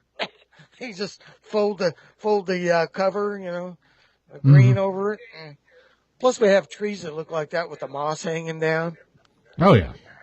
Yeah, it's pretty cool. I'll have to take you a picture and send it one of these days when I find a tree that's got the moss hanging down. Really, That'd be some cool. of them really look eerie. I'm sure. Yeah. All right, brother. I appreciate you calling in. All right, we'll catch you later. All right. We'll have to catch up sooner or later, when you're off air and I'm not doing nothing. We'll catch up on times, man. It's been a year. Yeah, it's been a hot minute. That's for sure, man. It's been a while. You even grew a beard and a mustache since the last time I talked to you. Oh man, you meant no? I had a big old beard. I mean, right down to my chest at one time. So this is different. Wait, you going Amish or something? Almost went Amish. I had a regulation size. All right, bro. See ya. All right. Let's get this off. Alrighty, there we go. Now, let me find that one window that he was in. Went almost Amish. Oh, Doug, CC, Crazy Cajun. Yeah, there you go. Spanish moss looks very cool. And, hold on a second. Let me change this so if somebody does call in 931-994-6917, you can. Let me get another video loaded up here. I'm about done on that cylindrical stuff. All right, so I got a couple of videos from 1996, actually, about that time. Yep, both are 1996. One's a minute long, and the other one, how long is it? 3 minutes. Let me see what. Turn this audio down so it doesn't. See which one I think is. Now, I'll go with this other one. This other one looks a little bit better. Okay. Go with the minute long one. And let me get the queue time. Quick time here. From 1996. Straight from the archives. October 15th to be precisely accurate, if you want to go that way. Here we go.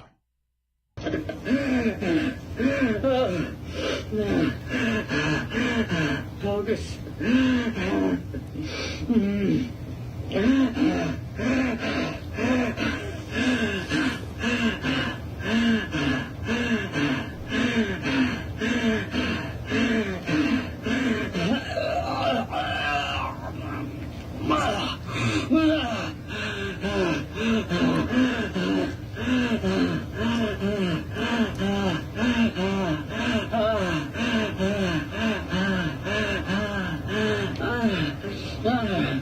Lucy.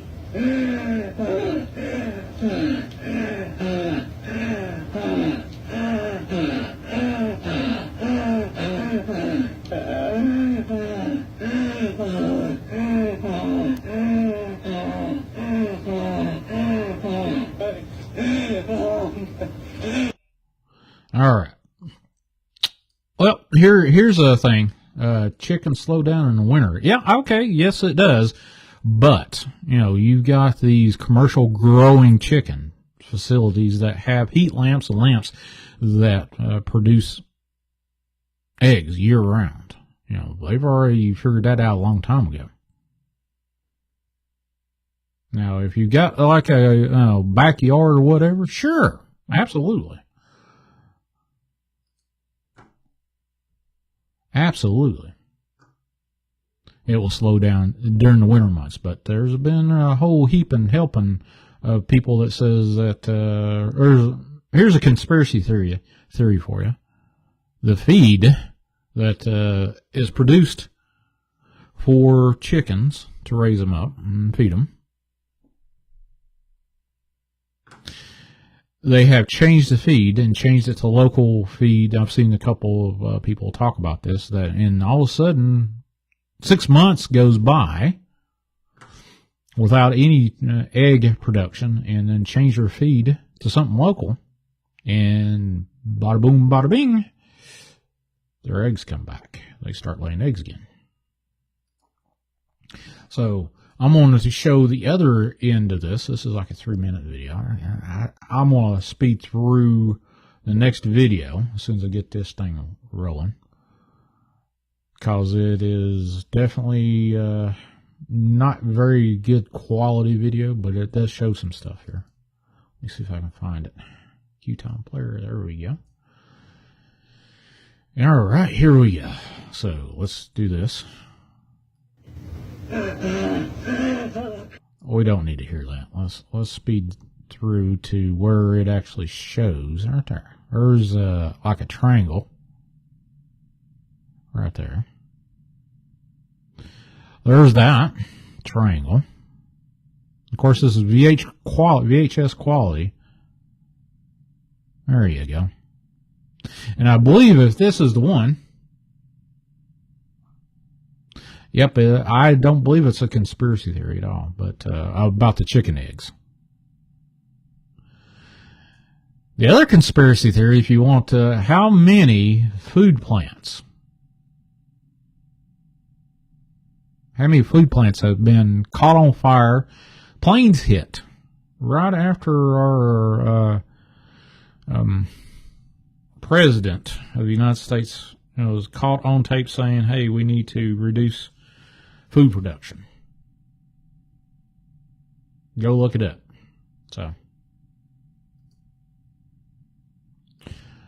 let's see what's going on. Not a conspiracy theory, Shell says. Support your local, absolutely, but make sure that they're a local made feed store. Many videos talking about it, absolutely. So I think this food shortage, which in Ohio there was a big train wreck last night, or I think it was last night. Shut down the train rail, and it'll be definitely shut down for a while as they do their clearing up of whatever hazardous materials. So that train rail avenue has went bye-bye for a while. Yep, and then right after you said it, all planes hit out of randomly hit 3 or 4 either food distribution centers or food production centers. So don't take my word for it. Just go look it up. There's news articles all over the freaking place about it. And when you're paying $5 and $6 for a dozen eggs or higher, there's something wrong. That's just outrageous. Yes, it killed the dog. It hit his stick and the freezer. But yeah, that was the one with the freezer, and he had frozen the body, and it never decomposed. And then yeah, that was it. Absolutely there, bass. That was it. So let's go back here and let's move this right here. I'm going to move it by the VHS distortion, and we'll play it from there. So we're about 2 minutes left.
What music? There's no music on this one.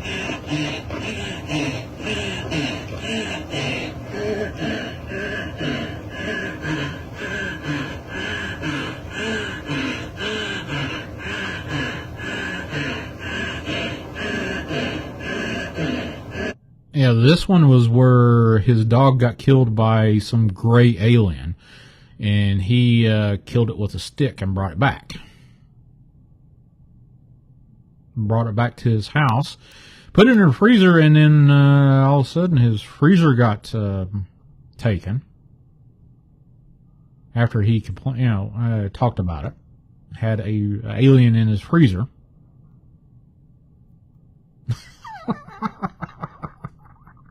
Yeah, there you go. Doug, you're crazy, man. No wonder you're a crazy kid. Does anyone think this story was legit?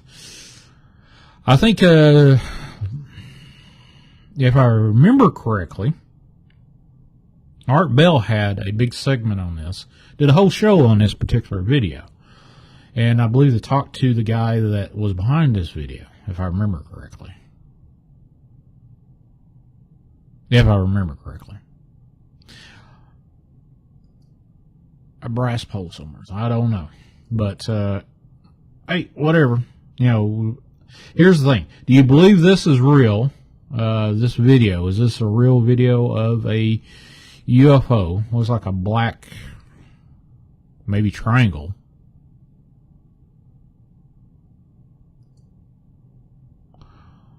Okay. Smoke and now radio. Smoking one and now radio.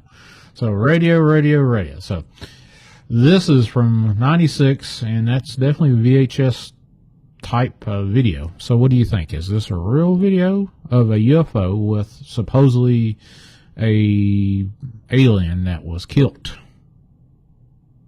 by a big stick? One, if you believe it's a real video of a UFO, UAP. Two, if you believe it's not real.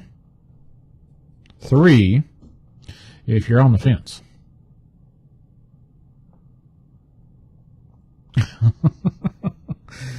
I will tell you, I have a problem with it, but that's just me.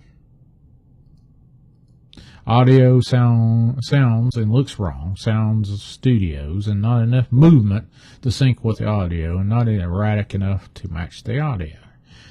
Yeah, apparently if you just lost your dog and you just beat the living snot out of an alien with a big stick, you think that the adrenaline would be rushing through you to the point where you couldn't hold a freaking camera still enough to focus on anything.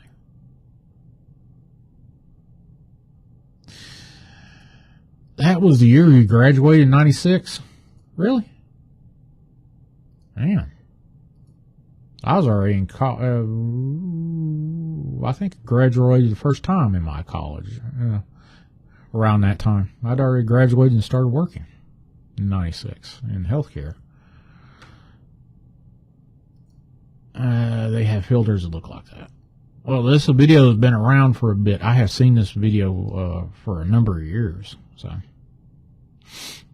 and Art Bell talked about it back in the day, if I remember correctly. Bass, do you remember Art Bell talking about this thing? I think he did. So, looks like 2, 2, 2, 3, 3, 3 on the fence. 2 and 3s. I don't see any 1s. Don't see any 1s. There's 1. Joanne thinks it's a 1. 2s and 3s. So by and large, this is a fake video, or don't have enough info to say one way or another. He didn't beat it to death. He just knocked it out, brought it home, woke it, then killed it. Oh, okay. That sounds good. That sounds more accurate. But more or less 2 to 3. Oh, yeah, he was definitely big-time ham radio. Art Bell was, without a doubt. You can go look on the internet and find out some of his, more poignant and candid discussions about old Coast to Coast. If you want to go out there and find the audio that was recorded while he was talking on ham radio. That old boy lived and breathed radio all his life. So, that being said, I think this is probably fake for whatever reason. If it was to be on Coast to Coast with Art Bell back in the day, it could have been. And there you go. That's my twist on it. And let's go. Well, we went through that. And we went through that. And what's my next one? So we have, well, the rest of what I've got is UFOs. Okay, so I found a UFO from the Philippines. Now, if this is real or if this is Memorex, I don't know. But it's interesting to say something about it. At least put it on here. Translucent craft in the Philippines. Here we go.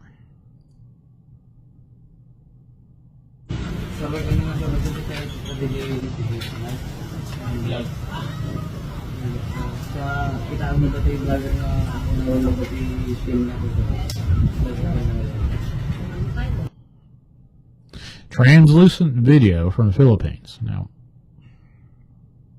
a couple of things that could this be? You know, obviously, if you're focusing a camera at the sky, even an airplane, solid as it is, will look translucent.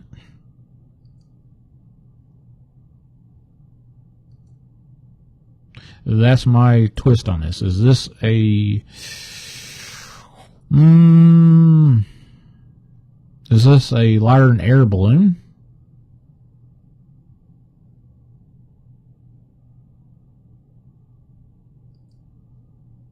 This particular video, heck, I don't know. Let's play it one more time. Let me put this on a loop instead of sitting here acting all, I gotta push the button. I'm gonna turn the audio down because it doesn't really add to anything. Play it one more time with the audio and then I'll just let it loop.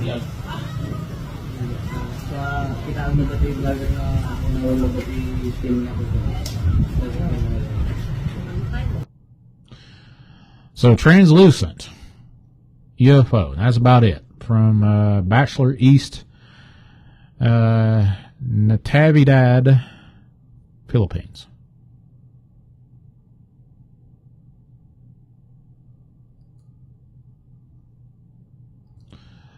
She's a... Fernando Marcos lost his shoe. She threw... out when the police showed up in the mansion. Yeah, she had several thousand pairs, I think. She flies without a plane, though. Yeah, she only needs a plane with multiple passengers. Okay, I got you. Got you. Smelling what you're selling. Shawnee's big boy. A long, smooth shaft.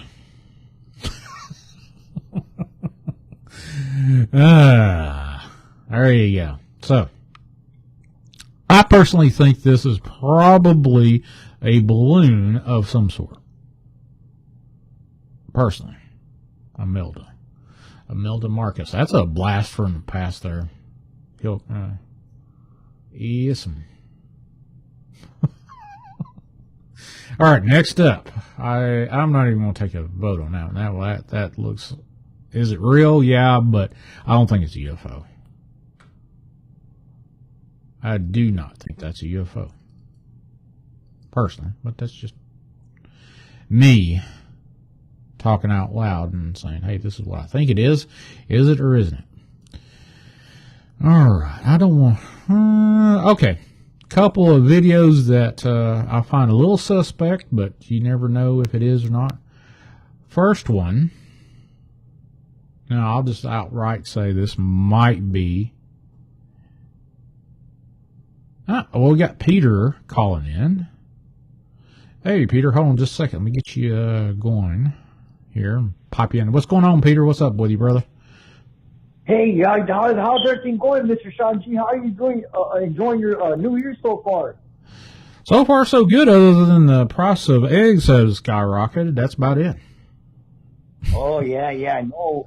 All the inflation stuff that's going on around the world and all the crazy stuff that's going on, you know what I mean? Oh, yeah. Hey, man, and the reason why I'm calling Shawn G is, I like to call in periodically sometimes, you know, but what kind of prompted me to call in was the fact that you mentioned Art Bell. Now, I got a quick... a story. Well, it's not a story, but it's something that that kind of deals with Art Bell, because at the time, well, as you know, and some of your callers know, or subscribers, or people that follow you, I have my little prison stories, right? Well, and this situation, it has to do with the Nelson Mandela effect. The Mandela effect. You know what I'm talking about? Yes, I know what a Mandela effect is. Yeah, absolutely. Okay, now listen to this, because I have a good memory. I have a real good memory, and this really tripped me out. Okay, the year was back in 1999, as a matter of fact. I was in there in 99, and I was about to get out of prison in 2000. Before 2000, I was going to be out. I was already out, right? Mm-hmm. But at this particular time, I'm over there in a unit over there off of by Dallas Fort Worth area, and it's called Venus pre-release, right? And I'm over there, and this was back in '99. I remember, because in 2000, that's when they had the Y2K or whatever, all that stuff was going on. You know what I mean? Right. And I was outside for that. I was at home. Okay, well, check this out. So in '99. Well, before I get released, the situation happened with the Texas 7. The Texas 7, I don't know if you heard about that. I don't know if you're aware of that, but it made national news about the 7 convicts that escaped out of prison. And they had escaped out of a prison in Texas. And they went on a rampage, and I think they killed a security guard or something, but eventually they all got apprehended. And they got death row or whatever, right? A couple of them already passed away. But what the crazy part about it was, I remember that happening when I was incarcerated, because everybody, all the inmates were following in on the situation because of the news and the coverage and all the stuff, right? Mm-hmm. This was in '99. This was '99, and so like, okay, '99. So as time goes on, they're saying it happened in 2000. And I'm like, whoa, what are you talking about 2000? I was outside in 2000. This didn't happen, when I was outside because I wasn't following that kind of coverage. You know what I mean? Mm-hmm. I wasn't following, anything about prison or whatever, but I remember that happening in 99. Specifically 99. And that's something that that kind of always caught my attention. I never mentioned it to anybody or anything, because you look on the website and everything is going to say 2000. That a Texas 7 situation happened in 2000. You know what I mean? But it happened for my recollection of the situation. I know without a shadow of doubt it happened in 99. You know what I mean? Mm-hmm. Yeah. I don't. Have you ever had passed through a situation like that, Shawn G? Where my memory is different from other people's? Yeah, absolutely. One personal one is I grew up, the house I live in now, my family bought this house when I was in my mid-teens. And there were a couple gooseberry bushes out in the backyard here, on the side yard. And we used to play croquet around it when I was younger. And after I moved back here, after I lost my left leg, I was back in my utility room looking out the backyard, in the side yard, and I asked one of my family members, I said, where is the gooseberry bushes that were in the side yard? And my family member said, what gooseberry bushes? I said, the one we played croquet around when we were kids. There's never any gooseberry bushes out there. And I'm like, okay. So I sat down, I was up on my one leg that I have, where I lost my left leg. Sat back down and was like, I'm not in Kansas anymore. And, one of the other things that kind of got me was while I was in the hospital for 3 months recovering from my amputation. That was when Trump was running for office, and I was like, I woke up and Trump was the lead in the Republican Party for his term, before he got elected. And I was like, how in the heck did that happen? Yeah. So, I didn't think, I remember him running before, and it was kind of played off as a joke, and now he's a front runner for the Republican Party. Yeah. I think I believe that without doubt he was a good pick for the Republican Party, and he ran the country well, I thought, but that's just me. That's my personal opinion. But before that, I didn't think he had a snowball's chance in hell of ever winning the election, even before I had my near-death experience. I woke up in a totally different something or other. Yeah. That's and you know something, Shawn. Like a lot of things you're talking about, a lot of because I listen to your shows. So I don't call in all the time or message or whatever, but I do listen. You know what I mean?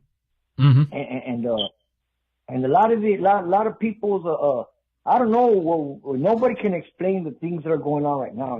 But the Bible, the Word of God, does give us a clear message about what's happening and how to prepare for it. You know what I mean? And it's basically the spiritual realm. That's why I always like to talk about the spiritual realm. We need to understand that, because without the spirit, we die. We die, and we live and that's one thing. What I'm witnessing, me being 45, is that a lot of these people don't have a chance to live. They grow up and they're without the spirit, or they're being led and they're dying so young now, man.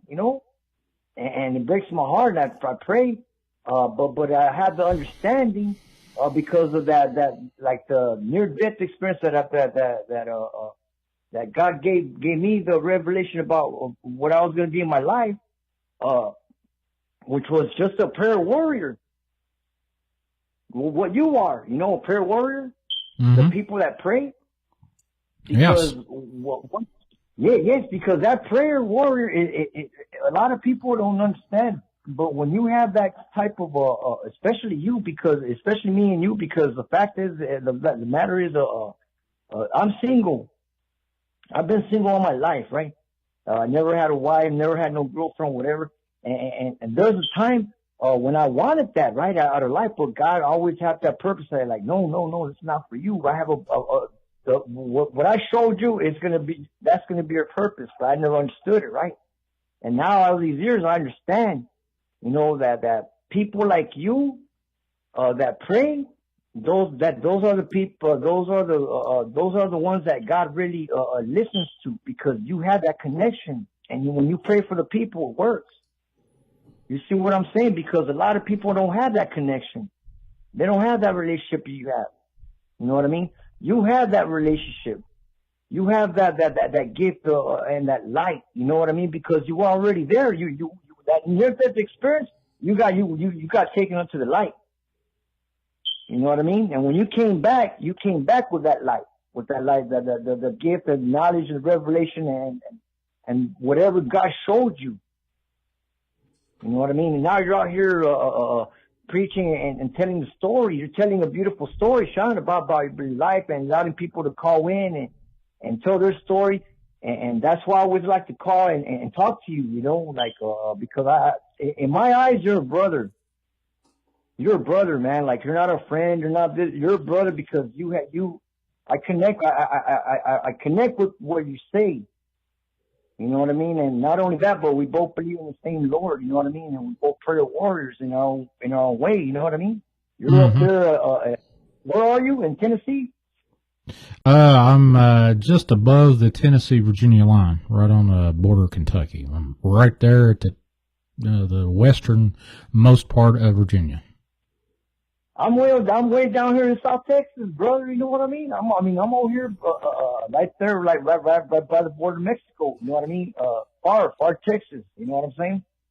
So like we're kind of worlds apart, but at the same time, the Lord has established this relationship, this connection, not only with you but with the viewers as well, or where the callers, or whatever, because everybody has a story to tell.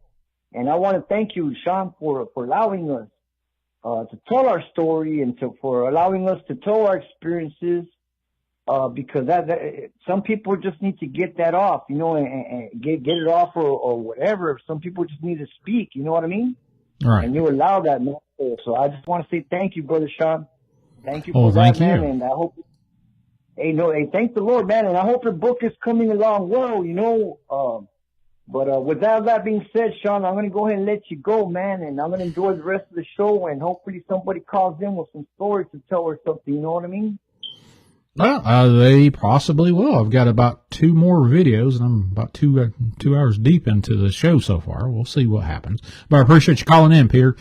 And definitely, hey, man, the one thing that you need to do is you keep calling in, and I keep hearing chirping in the background. What's going on with that? Oh, okay, Shawn. Okay, yes, the situation with that's the situation. I don't have no control of that, Shawn, because I live in an apartment. You know what I mean? Yeah, I got live you. in an apartment. Yeah, and I told the maintenance, I told the maintenance, hey, sir, what's going on with I'll check it out, whatever. But he's a busy man. You know what I mean? So I just said, it is what it is, Yeah, but, I get you. I get you. Yeah, I hear it again, but I'll see if I can continue talking to him. You know what I mean? But yes, I won't let you go, Shawn, and I look forward to that prayer, to the ending prayer circle, brother, because I also like when you do that. You know what I mean? Oh yeah, if you want to be on that prayer chain, I'll definitely put you on there, Peter. Oh, okay. Well, check it out. If you can, I really appreciate it for my boss, Mr. Jose Ramirez, because he's the one that needs the prayers, because he's going through stage 4 cancer. Actually, I believe I have him on there. I think you asked me to put him. Yeah, I've been praying over him for a few months now. So. Hey, praise God, and I really do appreciate that, because he needs all those prayers, because he needs the peace of the Lord, man. I mean that's really what he needs, is because he's a working man. This man likes to work, and that's basically that's how he gets rid of that's how he deals with his situation. He wants to work, and it's like, boss, you need to calm down, you need to relax, you know. Right. But and I understand because you know he's a full-blooded Mexican guy. He's from Mexico, so and that's what they're really known for. It's just working. But I told him, I said, boss, you need to calm down. You know, like that's why I'm here to help you. And I try to be his right-hand man. You know what I mean? Like help carry the cross, help him carry the burden, his burden. You know what I mean? But I do know that those prayers really go a long way, man. And I want to just say thank you for that, man, and thank you for all the callers out there that do prayers. And likewise, you know, myself, I pray for you guys as well. You know, whatever situation you guys are going through, whatever it is, you know, because everybody's going through something. Everybody is going through something right now. And so I don't know and it's not my job to know. My job is just to intercede on y'all's behalf. You know, lift it up to the Lord. Hey, Lord, take care of these people. I don't know the situation. You know what it is, Lord. Send them whatever it is that they need. You know what I'm saying? Mm-hmm. Absolutely. All right. Yes, sir, man. Well, I'll let you go, man. God bless you, Shawn, and you take it easy. And I look forward to calling you sometime later on. All right, brother. You take care. God bless you. Okay, thank you. Okay, bye. Bye. Long time listener, and he's called in, about half a dozen times now, give or take. God bless you there, Peter. I appreciate you calling in each and every time that you do call in. And here we go. Next up, what we have in front of us is actually Stonehenge. Now, I will admit this looks kind of fishy, but it's interesting enough to share. And it's got like the Stonehenge foreground. And hold on a second, I just got an email. Give me just a second. Let's see who's this from. Oh, let's see.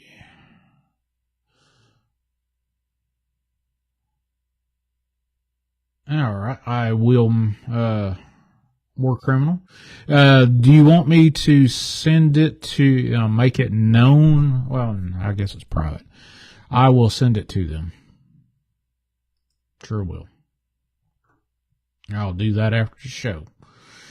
But there you go. So anyway, this particular video looks a little fishy, but it's interesting enough to say it might be and it may not be. But here we go.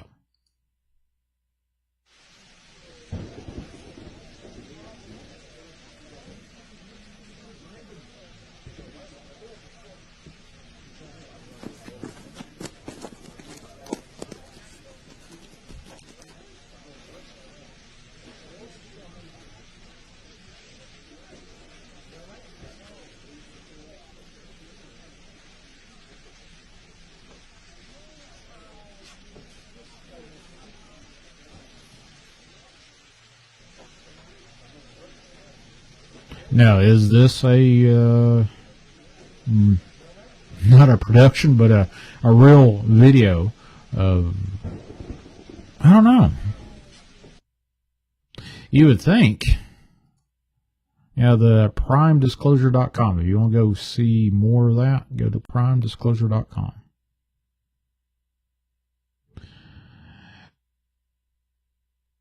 So it looks like it starts as a triangle, then splits off into 1, 2, 3, 4, at least 4 or 5, maybe 6, depending on if you count 2 of them as lens flare, or not count them as lens flare. So,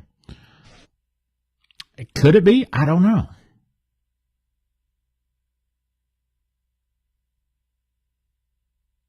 I honestly don't know. It looks freakish. Yeah, it's been around for a hot minute, for sure. Definitely been around for a hot minute now. And you just got to throw it out there. Sometimes, even if it's too good to be true, it might be true. I honestly don't know if it is or not. Like with all the other videos that's out on the web, it could be perfectly 1,000% holy cow kind of videos, or the oh my god little video that the propaganda I put out, thumbnail. That's the word I'm looking for, thumbnail. I put out for this particular video. It could be, oh my God, for sure. And orbs. It's always been orbs. Last little bit for all the UFOs I've been seeing. Pictures, videos, you name it. Next up, I'm going to blow through that one. I'm even going to ask what that one is. If you think it is, War Criminal says it looks legit. Well, of course. What do you think? Was that a legit video? Now, the one thing that, let me pop that back up one more time before I sign off on that particular video. If you're coming down, of course, Stonehenge would be on a ley line. If I remember correctly, it's on a ley line. If you're going to be transversing, moving across space and time, however it is, where would you go? Would you have a landmark that doesn't move, hadn't moved in a long time? But you say, hey, I'd like to meet you here at the XYZ coordinates. That would be a perfect place, or the pyramids or whatever.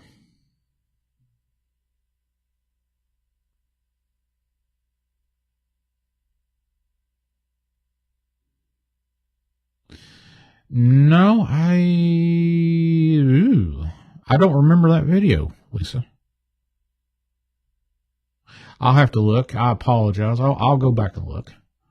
Okay, we got a caller. Give me just a second. We'll get this caller on. Give me just a second, caller, and we'll pop you into the show. And you're live on the air. What's your name? Where are you from? How's it going, Shawn? This is James Jack from Northwest Indiana. Hey, what's up, James? Nothing too much. I just wanted to call in and, I guess, tell my story, a short version again, because Sheldon and what he said last week that I missed when your show was on, which was a disappointment just because I really wanted to chat with him at the time about when he was talking about what his uncle seen about the large horned owl, I guess it would be, or I guess it wasn't an owl or whatever you call it because it's not normal, I guess. Okay, well, go ahead and tell your story, sir. Okay, yeah, another guy, see, I know this is unbelievable to understand, and I don't blame people for laughing if you don't believe it, just because I think if I didn't see this personally, I'd still be in doubt, because we made fun of a guy that said he's seen a 4-foot one of what I seen, and the only reason why I think I seen what he seen was because it was in the same exact little strip of woods or whatever where he seen it. So. And I also noticed I was looking for a friend that wanted to hear that I was telling this to, that I called in one time, and I didn't see it on any of your old playlists, so I don't know if it was because it was on Dark Waters channel maybe when I told it, or if it's somewhere in the archives. If it was on Saturday night, it would. If it's not been this year, if it's on Saturday night, it was definitely on Dark Waters channel. But I don't know what he has done to done that playlist. So okay, so it's no longer available then. Okay, I honestly I don't know. I don't know whether it is or not. I honestly do not know. I have it because I record every one of my shows, but I've got it somewhere. Okay. Yeah, I was just checking just because I was looking. I looked for a little while and was like, man, I just suck at this. Trying to find stuff. Yeah, but I've got it somewhere. I definitely have the audio for sure. Okay, well, I guess in 2003, I'm not sure exactly when it happened to this other guy that said he seen one. This was in like 2003 or 4 when he was saying this, but yeah, we tore into this guy pretty bad about, we just all assumed he was lying or making it up for attention or something, but yeah, he was claiming that he seen a 4-foot owl one night leaving one of our buddy's house, and we didn't let it go. We just figured we were teaching him a lesson lie and make stuff up, and we're younger, so we let him have it, which I'm a little ashamed of now, and yeah, and I guess that kind of taught me a lesson to be humble about. Mm-hmm. But yeah, like I said, I didn't give it any thought. All the owls I seen up to that point were maybe a foot tall, and I've seen probably a dozen of them just being out at late fishing or cutting through woods.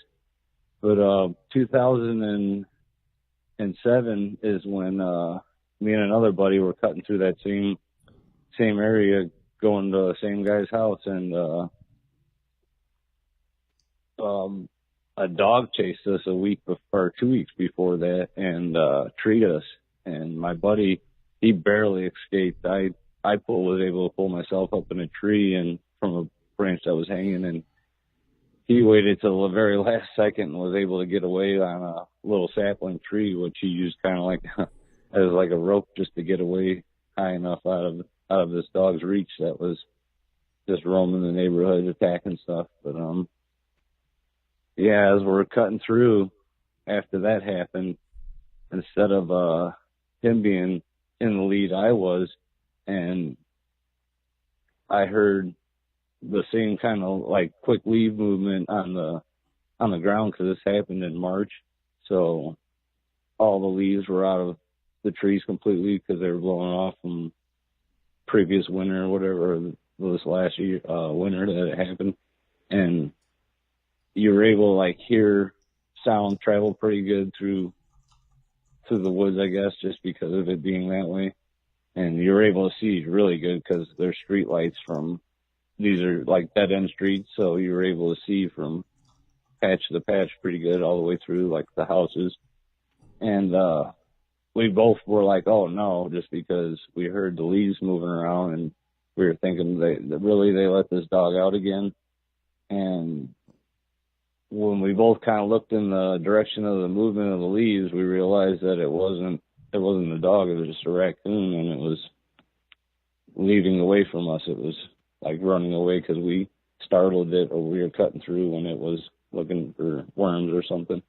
But well, I completely kind of put my guard down as far as, thank God it wasn't this dog, and it wasn't gonna be another one of those situations where we barely escaped or whatever. And I made a couple more steps just thinking, we didn't even say anything to each other, and the next noise I hear is what sounds like a wooden diving board, just because of it not being summer out or anything like that, and it being night out, it was like completely weird. So I stopped in my tracks just to listen, because I guess out of confusion of what I was hearing at night. And I'm scanning, looking around in front of me, around me, looking to see if I can hear where this noise is coming from, and I'm just confused for the most part. And finally I kind of look back at him and like see if maybe he's looking in a direction that where he hears where this noise is coming from. And when I do that, I notice there's a branch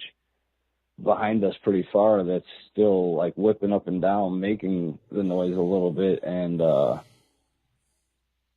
this branch is it's over 20 foot long or whatever, where it's connected. It's a pretty decent sized branch. It's close to a foot or more.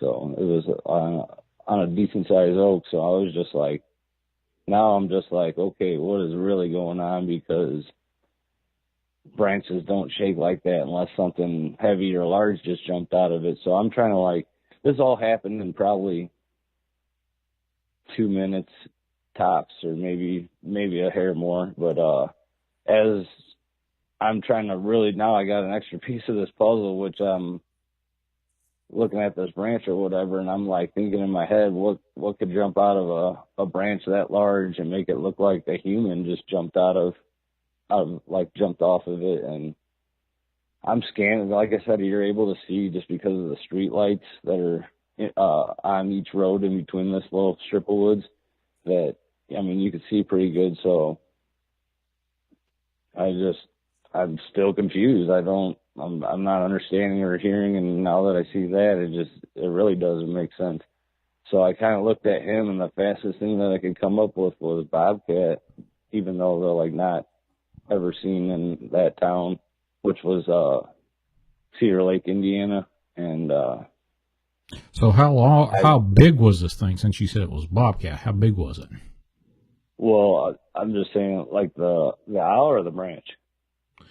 Yeah, you first thing that come up was bobcat. So how big was this thing? Since you said it was a bobcat, that was the first thing come. No, that was just the first thing that my brain was processing, I guess, on the fly. Like I was just trying to make sense or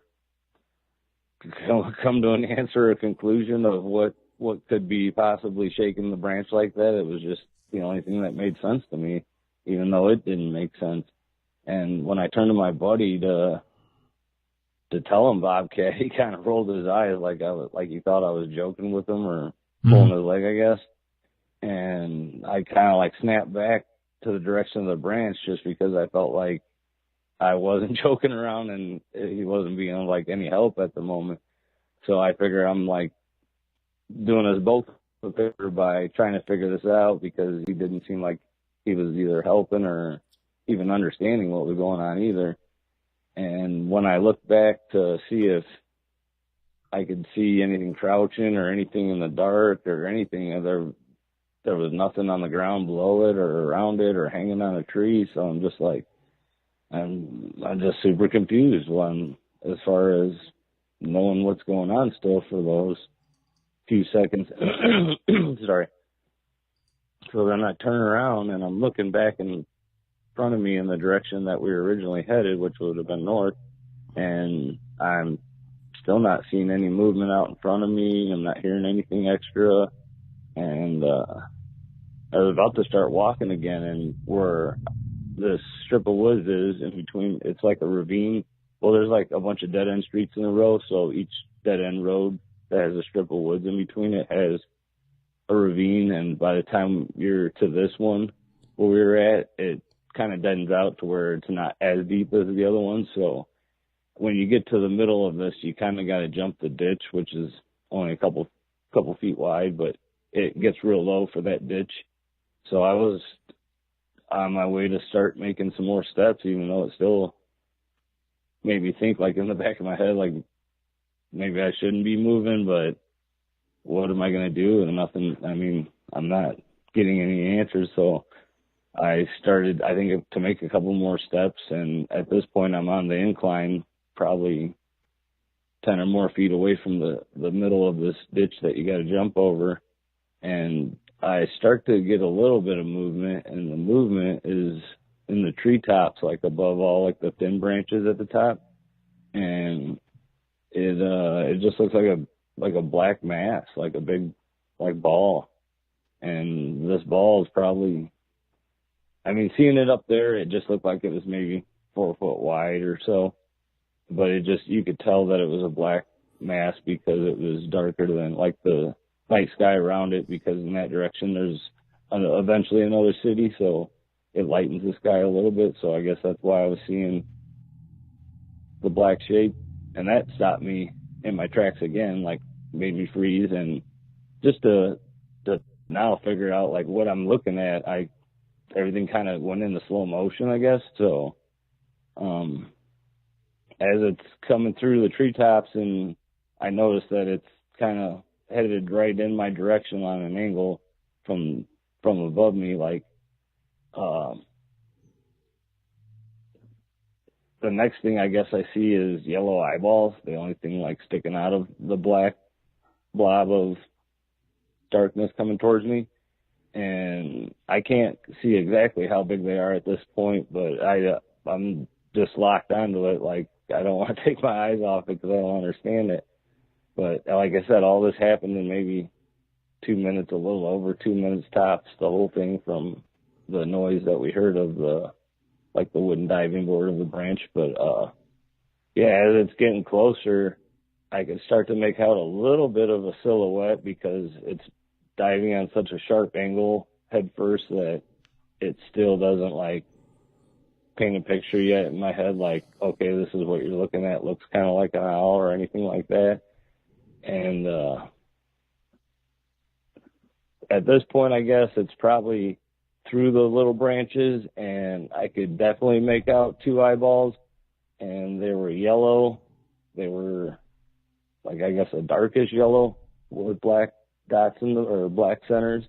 But at this point, I'm getting really freaked out, and I don't know if I'm experiencing shock or what's going on at this point, but I noticed the eyeballs are pretty big. They're baseball size, or probably even a hair larger, but it's like from the distance that I'm seeing it. So for me, diagonally to this thing is probably 30 feet plus, but I could definitely make out two eyeballs. And as I'm making this out, I'm thinking in my head, this guy Kevin that's seen this owl in the years before this happened to us, this never came to my mind. It never even crossed or dawned on me, hey, this is what this other guy seen or anything. I had in my head, I guess, that he was lying. So it wasn't even like it wasn't a list of options when all this was taking place. But yeah, I guess as it's coming down, getting closer, I could make out there was black rings around the eyeballs that were that big, and these eyeballs were probably a couple inches wide, diameter or thick-wise. So by the time like the edges were done on the outside around the eyeball, you were looking at like volleyball size black circles around it. And there was space in between. Sorry. There was space in between these black circles on its head, and there was space on the other side. And at this point, I almost feel like somebody's like pulling my leg or messing with me. Like, I don't know if like a light's going to come on and this thing's hooked to a rope and everybody's going to get a good laugh out of it. And it was like jokes on our expense. But for those milliseconds, as I'm like thinking somebody's playing a joke, I realize somebody's not playing a joke, and I'm in immediate danger. And when I try to like back up or move, at that point I can no longer move. It felt like somebody was holding on to my feet, like holding them still, I guess. Like it felt like they were, like I stepped in concrete and I couldn't move them. But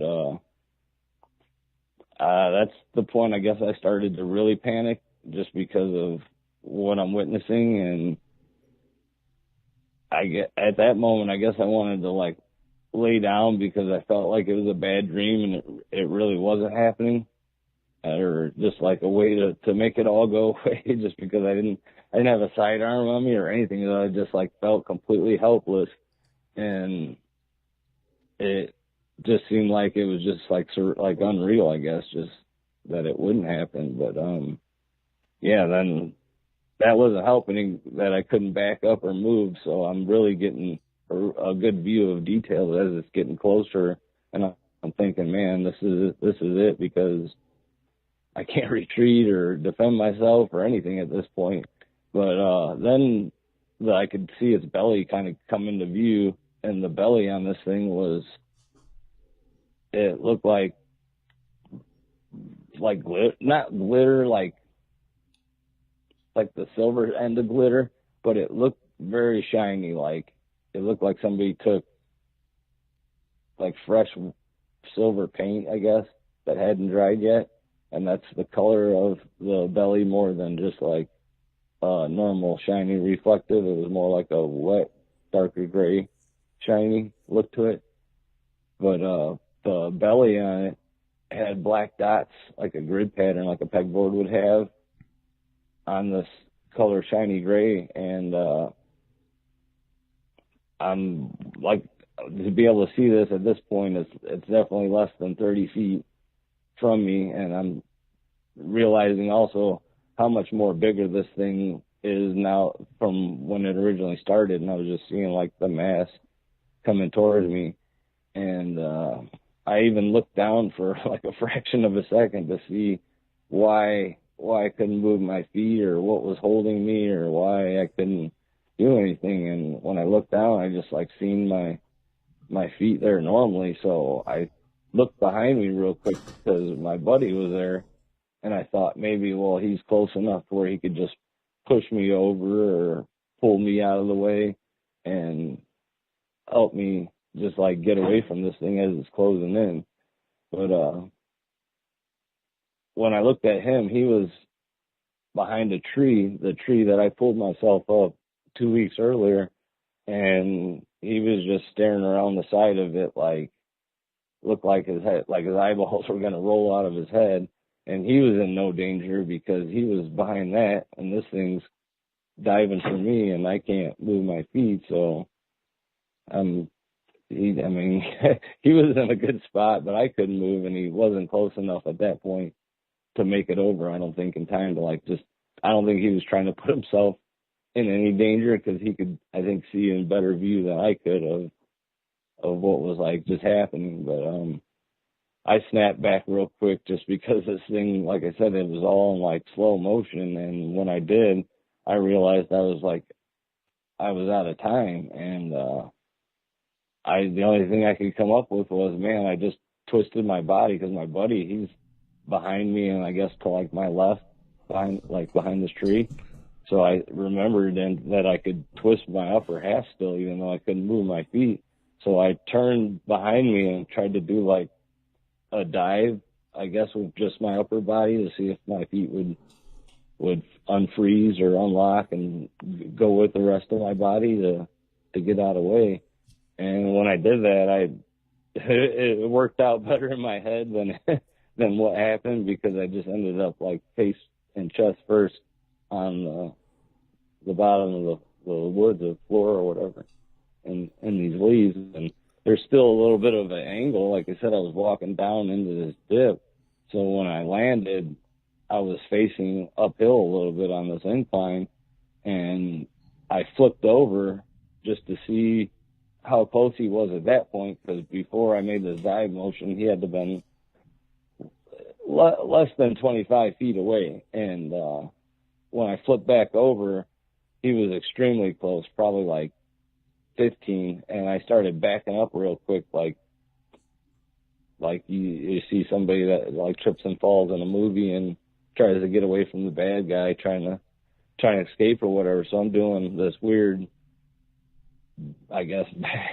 backwards crab crawl up this like incline just as a last resort, because I'm thinking I'm not getting away, even though I finally like got to move my legs a little bit from this dive motion. And when I do, I bump my left shoulder into the sapling tree, the same one that my buddy Josh used as a rope to climb up to get away from this dog. And I was able to like put my arms over the top of my head, like my shoulder area, and like pull myself around like I'm still like scooting on my butt, like because of the position I was laying in. But I pulled myself around this little tree and was able to like sit up into like a squatting position, like to where I'm not sitting with my butt on the ground anymore. I'm now like kneeling down, but I'm like squatting above the ground. And as soon as I did that, instead of the owl like persisting or pursuing any, it pulled back with its head, and when it did that, it opened up its wings. And when it opened up its wings, thank God there wasn't any leaves or anything in the woods for me to see anything blocking on these wings. But when it opened its wings, I realized this thing is got a 15-foot easy wing on each side. And when it did that, hold on, my youngest is right here. Hold on, bud, give me a minute. Okay, go right ahead. 1 second. So any folks in the chat have any questions to Jack? So I built a Grimlock's video because I don't know where it is. Okay. So Jack, I'll be in there in a minute, okay? But it's lost. No, I'll help you find it in a little bit, okay? Okay. All right, thank you. Okay, sorry about that. That's all right. Hey, life is life, man. Appreciate you retelling your story. Oh, no problem. No, I just wanted to let Sheldon know, because I wasn't sure if he heard it happen, because I couldn't find it even when I looked back for a friend to see if it was still on like your playlist or whatever. But yeah, so at this point I'm behind this tree and it lifts up, and when it lifts up, it opens its wings. And like I said, each wing, I mean, to undercut it, at least 12 foot on each side of the body, but I'm getting a really good view because it's so close, and I'm behind this little tree that's maybe 6-8 inches at the base where it's grown in the ground. So it's not even like a very thick tree. There's no leaves on it or whatever, but it's causing some kind of cover because the owl noticed it right away, and it lifted up. And when it lifted up, like I said, its wings made everything get a little bit lighter out, I guess. Like there wasn't any supernatural aspect to this thing or anything like it disappeared or was like part ghost or anything like that, like during what's happening. But it, like, you know, in the winter when it snows out and you're able to see better at nighttime, like when you're outside, you don't need a light to see as much. I mean, you might in detail, but not like overall. It seemed like that, like the snow, like the color of snow lights up an area is how these wings made it seem a little bit lighter out. And at that point also I could, if I was brave enough and could stand up and lean out in front of this tree, I could have like touched its stomach while it was trying to like backpedal, but it knew the tree was there. So, it was doing this weird backpedal motion, and it was trying to come around its left, my right side of the tree. And instead of like using the talons or claws that you would think you'd see like a big bird try to put out in front of it, it was more like it was trying to dip its head, and it was trying to grab me like from its beak. And the beak on it looked like just pure black, like there wasn't color to that area, even though like the grayish part around its face or whatever, you could like see the black. But when it tried to dip its head, I kind of was doing a duck walk motion and came around, like, which would be my left. I made a couple steps just to like keep this tree directly in front of blocking, because it was all I had in between me and it. And when I did that, it started to backpedal again and come around and counter me. So when I did that, it tried to dip its head to its right, which is like my left on this tree. So I duck walked kind of and used the tree and came back around. And when I did that, it originally came back around the side that it was trying to first come around. And when it did that, I countered again, but I said out loud, like, oh God, this thing isn't going to stop. Like, cause I felt like I could maybe do it a few more times, and I was using everything. Plus, like, my brain was maybe overloaded because of what I was seeing. So I was, I guess, exhausted a little bit from this whole thing. But I thought, man, how much longer am I going to be able to keep doing this without it trying to get me or get closer rather. But, when I said that, it stopped what it was doing, and it kind of just backpedaled. It backed up from the backpedal instead of coming towards me, and it turned around and it flew up in a tree that was maybe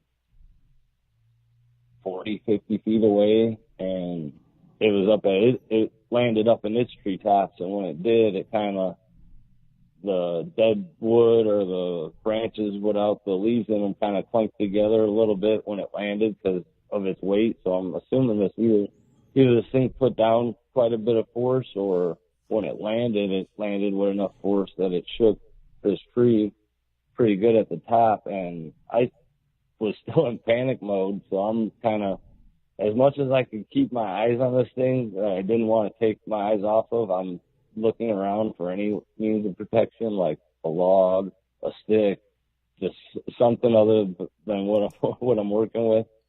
And I never looked at my buddy Josh. He was still behind me. I didn't know if he was behind the tree or if he was directly behind me, because I wasn't paying any attention to that. But I kind of was telling him, hey man, you got to pick up a stick, just because I really thought that it was just taking a breather and it was coming back for round two after it caught its breath. And it never it never jumped out, but Josh is telling me, he's kind of like, telling me like, hey, look at something. And I'm just trying to stay focused on there. At this point, I found a stick, but it wasn't like the biggest stick or anything, but I'm just telling him, and I'm kind of ignoring him, hey, pick up a stick too, just because I figure we're fighting our way out after it takes a breath. And he keeps telling me to look at something, and I finally get mad enough to turn and look at him for a second. And I'm not too friendly as far as when I finally get to look at him, because I'm like, what the F is more important than keeping my eyes focused on this instead of whatever you want. And he's kind of pissed, and he's like, hey man, look behind, like points behind where I'm even looking at him. And when I do, I realize there's 5, there might have been a 6th one, but they're spread out behind where he was, where I had my back facing this thing. And there's 5, 6 of these smaller ones, and these smaller ones are like almost 3 foot tall, but none of them have pointed ears that I was able to see finally when this thing got closer. And I'm assuming they were babies, or the big one was maybe the mom or the dad, obviously, but that means there's got to be a second one out there to mate with this thing to be that big, even if we are going to call it like a freak of nature. And it's somehow just one of those things where I know in life that animals will sometimes not be mutant, but like a big one will pop up out of just like a life cycle, and it'll just be an abnormally large one of something. But it's like, I think there's more of these things out there, and I really panic at that point. I freak out. I'm just like, I'm that's it. Like, not only did that just happen with this big one and I cut it close, now there was these smaller ones behind us that were waiting for this bigger one to grab me and, like, I guess use me as dinner and split me like they were going to do the raccoon. And I just looked at him and I was like, man, we got to make a run for it. And when I'm telling him that, the bigger one finally looks back like how they always show, like the owl turn and move its head or do the look back. So I don't know if this thing was facing away from us with its body for it to turn around and like use the back of its neck or its head. But when it did, the eyes on it weren't yellow anymore. They were like not LED red, but they were red. They were like reflecting back, and it wasn't bright, but it was like the reflection of red. So I don't know the street lights that are like oranges in that neighborhood, because they were like way older ones and they were updating stuff in the town, but they weren't these back like dead end roads. They never got to messing with them, so they had the old like high pressure sodium oranges tint to them. But the eyes reflected back red, so it really. Oh, one second. Okay. Okay, good job. Go hang out with your girl for a minute.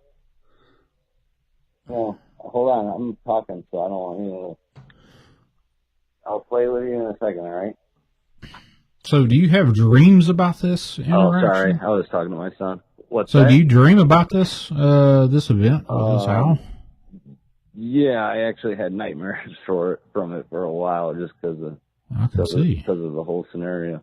But I was just wondering how many times maybe somebody thought they seen the Mothman, and that might explain or have somewhat of an explanation for some of the people that have seen the bright red eyes at nighttime. Maybe there was a light that was causing the reflection, and this thing's, I mean, from the bottom of its belly to the top of its head was an easy 6 foot.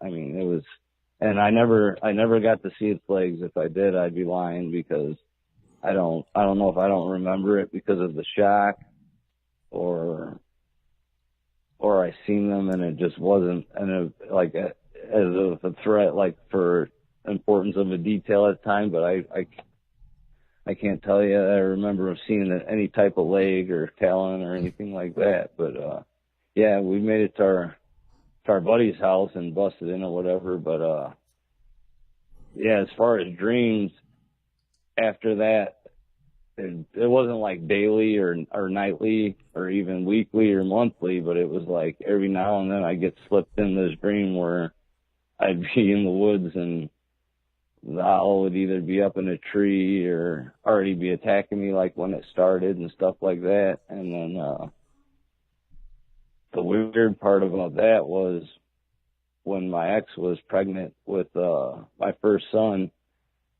she already knew about this because I told her. And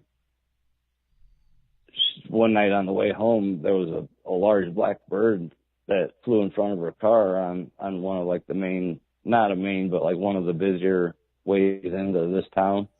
And she had to pull over and she was just crying, telling me about it. And she like wasn't even like in any threat, like as far as to this thing, because it wasn't like she was outside the car, but maybe it was because she was emotional because of pregnancy or whatever. But yeah, I mean, I was getting these nightmares where I was waking up out of breath, like gasping for breath, just because I don't know if I was forcing myself out of the dream because of it, or if I was just panicking all in general or whatever, just to kick myself out of it. But I don't know if you want me to get in the depth about the dreams or anything, but yeah, one night I had a dream where my truck broke down. I was on the side of the road, and I asked a farmer if I could stay in his barn or whatever for the night because it was getting dark, to see if I could leave in daylight in the morning.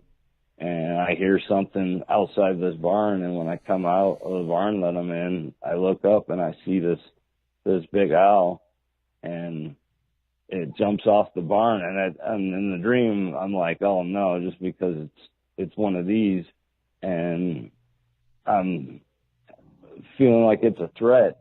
But when it lands in front of me, I no longer feel like in the dream it's a threat.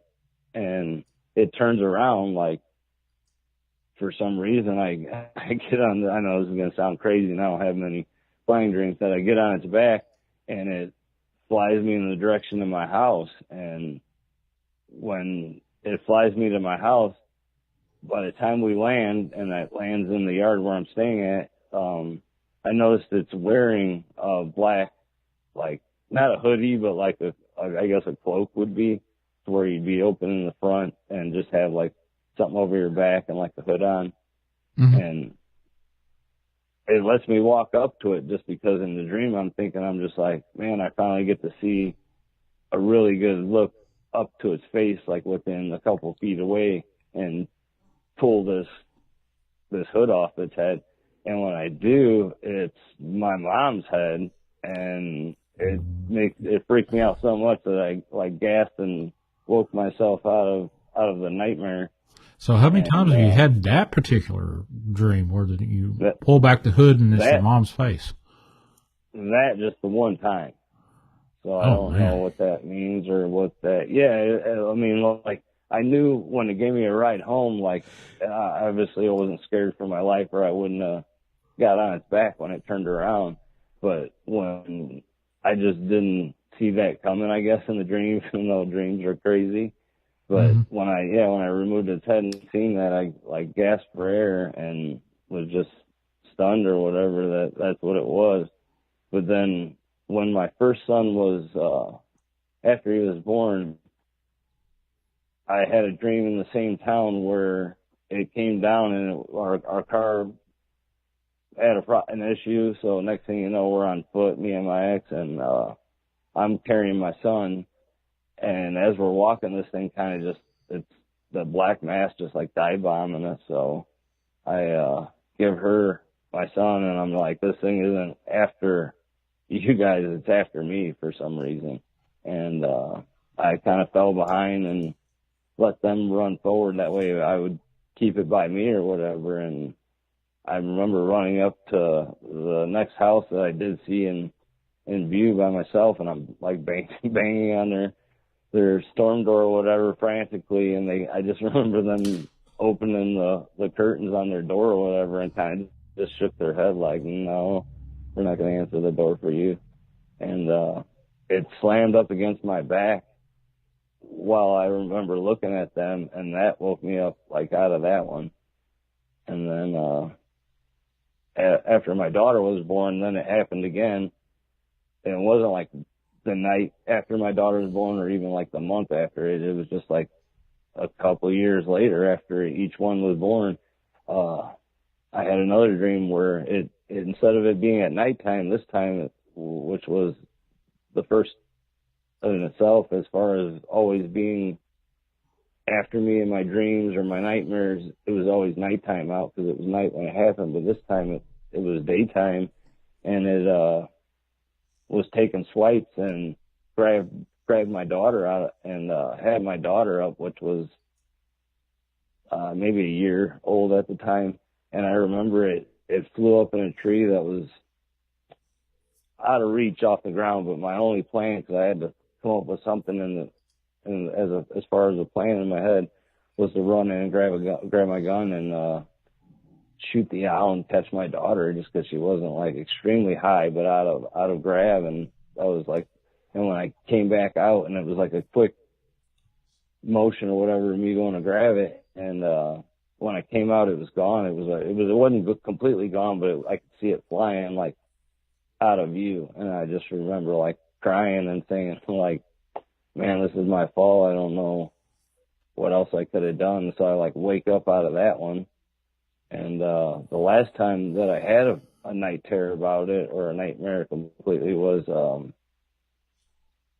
I remember I was up for a little while, like early that morning and late into that night, and I actually fell asleep. And when I did, I think I was only sleeping for like 10 minutes, because I remember looking at the clock laying there before I fell asleep.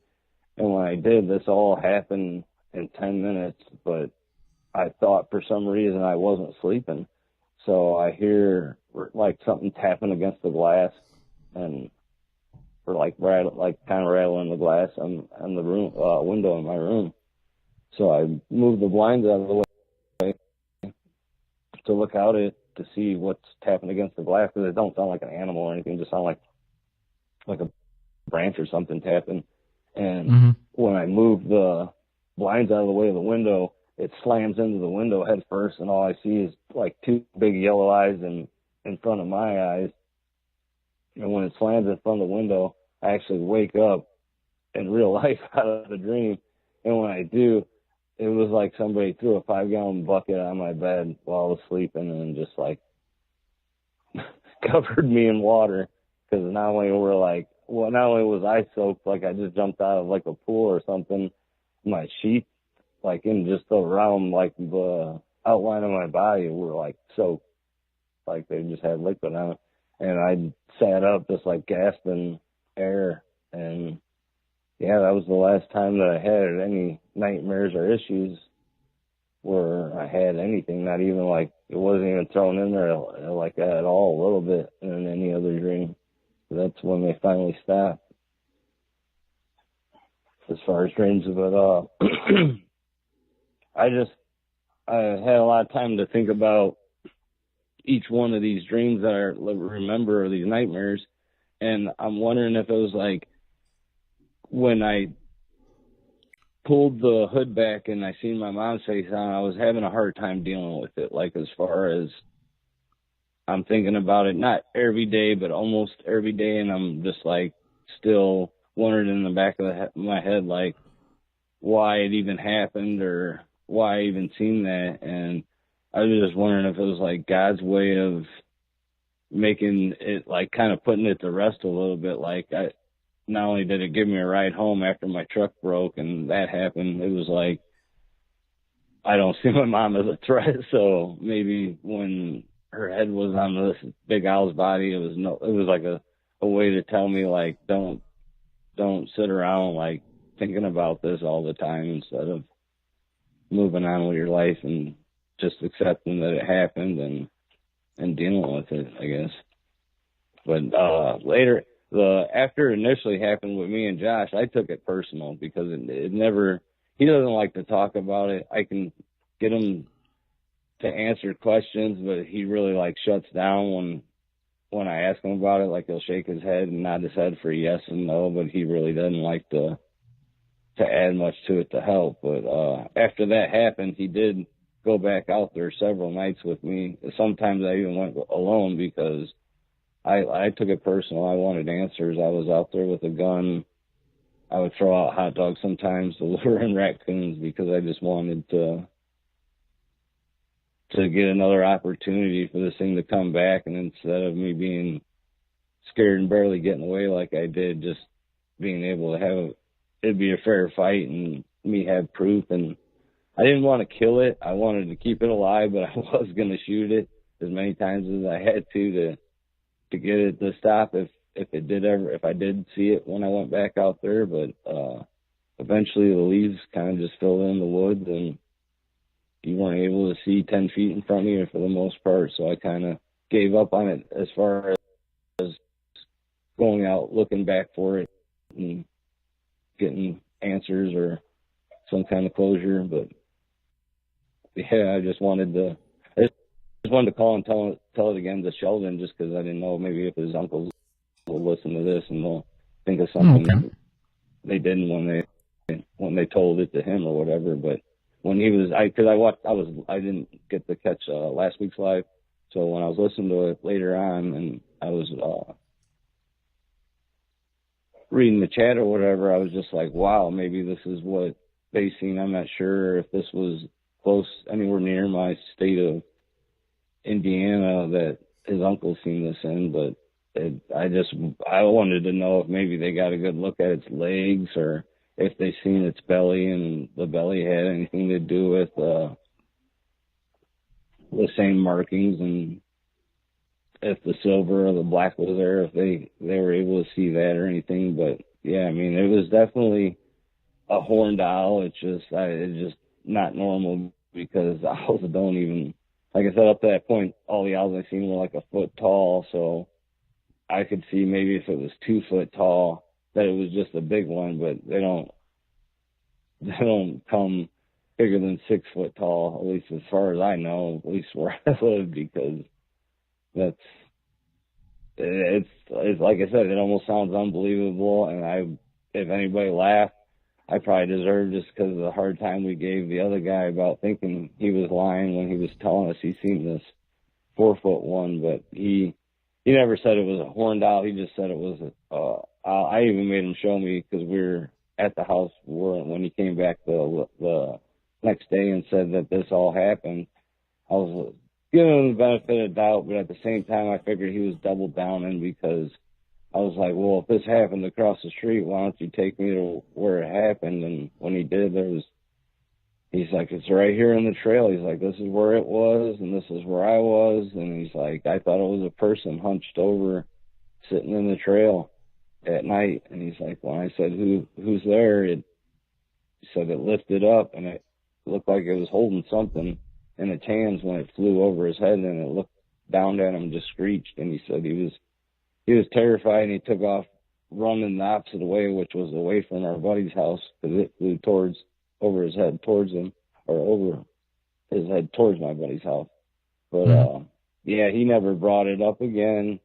I mean, I don't know why he would, just because like I said, I was probably the worst, because I figure, you know what, I'm going to bust your chops. You're going to lie and make stuff up, then you're going to have to deal with us giving you a hard time. But because my buddy, my girlfriend's little brother at the time, that was whose house he was leaving at when this happened, I even asked him, because I really didn't know him that good, and I was like, what's going on with this guy? I was like, because I mean, he was probably 18 or 19 when this happened to him, and I was like, is something going on where I shouldn't be making fun of this kid, and like, he's being abused in his house or something? This is like his way of attention or something like that. And my girlfriend's little brother, Dennis, he was just like, man, I don't think so. He's like, I don't know why he'd even say this or make it up. So we were confused as far as why he would tell it until I seen it. And then when I told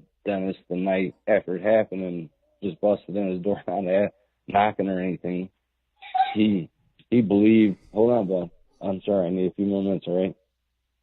Go, your brother, hold on. Shawn, 1 second, all right? No, no problem. Jack, I'm chasing your brother, dude. Okay? Stop. Wow. Yeah, you do. Stop chasing your brother. Sorry, Shawn. Stop chasing her brother. Hey, man, I heard that when I was a little kid from my dad, so keep it up, man. But, yeah, I lost train of where I was at. But, yeah, we just didn't believe this guy. I mean, we tore into him bad, and I'll never do that just because I wasn't there.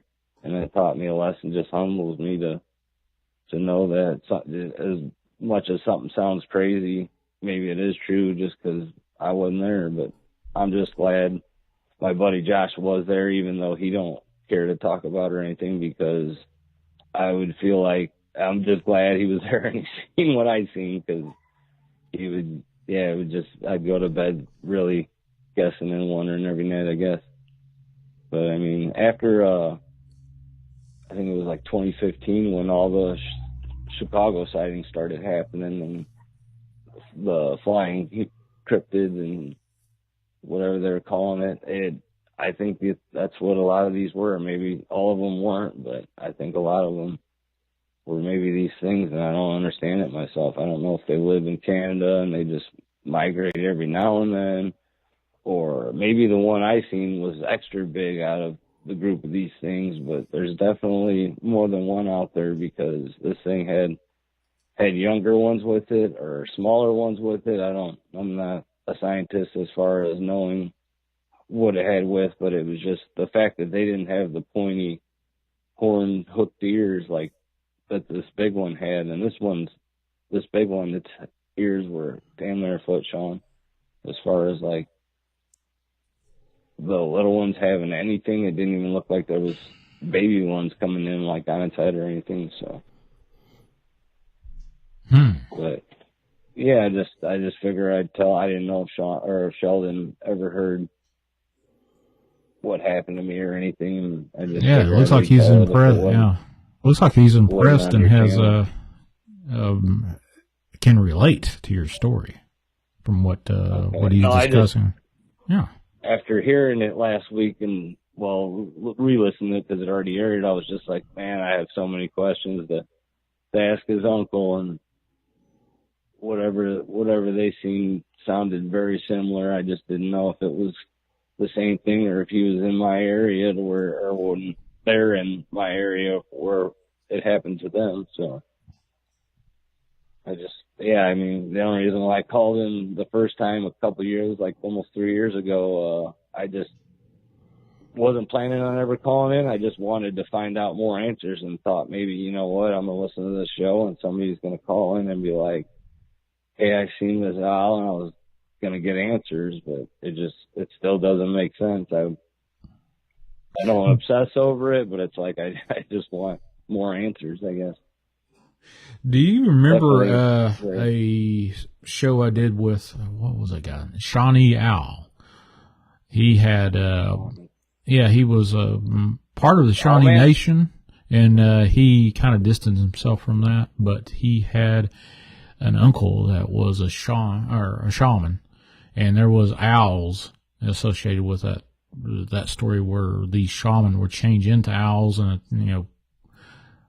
kind of was outside his dad's house when he was a kid, and the dad shot an owl and it turned into what he thought was a man. I don't remember hearing that. I must have missed that. That was about 2 years ago, I would say by now. And that wasn't the owl man that normally is on the show, right? A one-man band? Oh, no. That wasn't him. I'll have to look for that. That's on your channel, not Dark Waters when it airs, or you don't? I think that was on Dark Waters. Okay.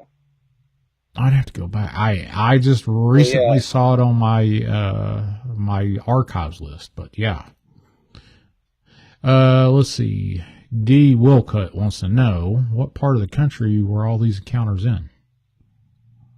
This was just in Northwest Indiana. Oh, okay. Cedar Lake. It's 46303 area code. Wow. So it's like maybe 50 miles from Chicago on the top left side of Indiana. And yeah, I mean, I've talked to people in chat here and there that have said, hey, I've seen a big owl, or somebody would say they've had a big owl, but nobody, I think, I don't know what to think. I don't know if these things have been around since the days of like the Indians, or if it's something the government let out and it was just, people see these things more often or something like that. But yeah, I have nowhere to like categorize it just to put it. But, I personally think they migrate from the north for some reason, because what's the chances of me seeing the one in 2007 that I seen, and then this guy that's seen this 4-foot one, and I think it was like 2003, maybe 4. I'm not sure when it exactly happened to him, and we made fun of him. But yeah, just what's the chances of us both seeing it? And then actually, like I said, I made him show me where it all happened, and there was no scrapings on the ground where he said it was sitting. There was no feathers. I was giving him the benefit of the doubt. If there was going to be feathers or blood, I was going to think, you know what, maybe he's seen an owl and it did have an animal, but I still wasn't going to believe him about the 4-foot size, because it's just, I'm kind of an outdoors person, so it's like, as much time as I've spent outdoors, even at night, I've never seen an owl up to 4, or up to like bigger than a foot up to that point. So it wasn't like I was ready to believe yet that other stuff's out there. But like I said, I just think they migrate from the north and they cut through, whether it be early spring or summertime. But I mean, I've heard a few more things in the town, but nothing as drastic as like an up close view or look at one that like I did. But I just think to myself, if these things were around since beginning or whatever, since animals have been around, or birds, but if they were, I don't think anybody's ever gotten that close of a look and lived to tell about it, just because it almost felt like it hypnotized me at a second, even though I was never like missing time. And I know there's like, I even looked into like the alien side of it, where I've heard of people being abducted and seeing owls like in their sleep or after that or anything like that. So it wasn't like I was experiencing any sets of missing time or anything felt abnormal, other than how freakishly big it was. Wow. That's impressive. So, it was at least 6 foot to 8 foot tall, or how? Just from, like I said, at the point where I crawled behind or pulled myself around the little sapling tree, if I could have reached forward, I think I could have touched its belly. Like if I could have held on the tree and reached out, that's like how close its belly was when it was backpedaling. So I got a pretty good look at it, and from the bottom of where I could see to the top of its head was at least as tall as I am, and I'm 6'1", and then I'm giving it another foot for its ears almost. They were at least a good 10 inches, if not the full foot. And then I never seen its legs, so I mean, after you glue legs on this thing and it stands up, I don't know where that puts it. But the way it jumped off of the branch when it did, I'm assuming it has legs. I can't say it had something it didn't have that I don't remember. And another thing I'd like is if I could ever find somebody that is professional that would do like a hypno-regression therapy and like be able to record and them ask me questions about this, and the other weird stuff that happened too. But I would just like to know if there's more details that I'm like regressing that might have happened because of the shock that I just don't remember, or I just didn't have time to file and remember them, because it's like I've always paid attention to detail, like as far as having like a hunter mind and like being an outdoorsman, but there's just too many questions for me and no answers. I would love to hear you tell your sons this when they get a little older, so they can understand and see what they come up with. Well, Oh, sorry. I didn't mean... No. That was my statement. I was going to say, I didn't tell the youngest completely, like, about it or whatever. Mm-hmm. But the older two, I've told them because their grandparents still live in that same town, and not to scare them at all, but I just want them to be aware there's just stuff out there at nighttime, and sometimes it's not even on the ground. Right. And just to be aware, just because I can't live with that on my conscience and knowing that I should have said something or something like that. Wow. Yeah, hopefully one day I can maybe even speak to Sheldon's uncle or something just to see if our stories somehow coincide. But yeah, I think that possibly could be a future endeavor that will happen. Who knows? I did get the email, so I'll definitely kind of hook you guys up on the back end, so you guys can, yeah, I'll get send together. mine again. I know I sent it a while ago, but yeah, I'd be appreciative. I appreciate you having your show. Like I said, I lurked for a long while before I even thought about calling, and I wasn't planning on calling ever. I was just listening to it before I even said anything on chat or anything about it, just to see maybe if I found answers. But it was like when you finally brought up God that night, I finally got the guts and was like, you know what, I'm just going to call in. And I understand people are going to laugh at me, and it's going to sound ridiculous because I'm not believing a guy I know that said he's seen a 4-foot one. Now I'm expecting a few strangers that I don't know to do the same thing. And it's just like, so like I said, I deserve anything that I get for as far as anybody laughing at me because of... No, I believe your story. I'm not going to sit there and laugh at you. There's a lot of stuff that I have bit my tongue and not told the closest friends around me what has went on in my life, and especially in that near-death experience. It's just like, wow. But, yeah, man, I appreciate you calling in and retelling your story. That's very impressive.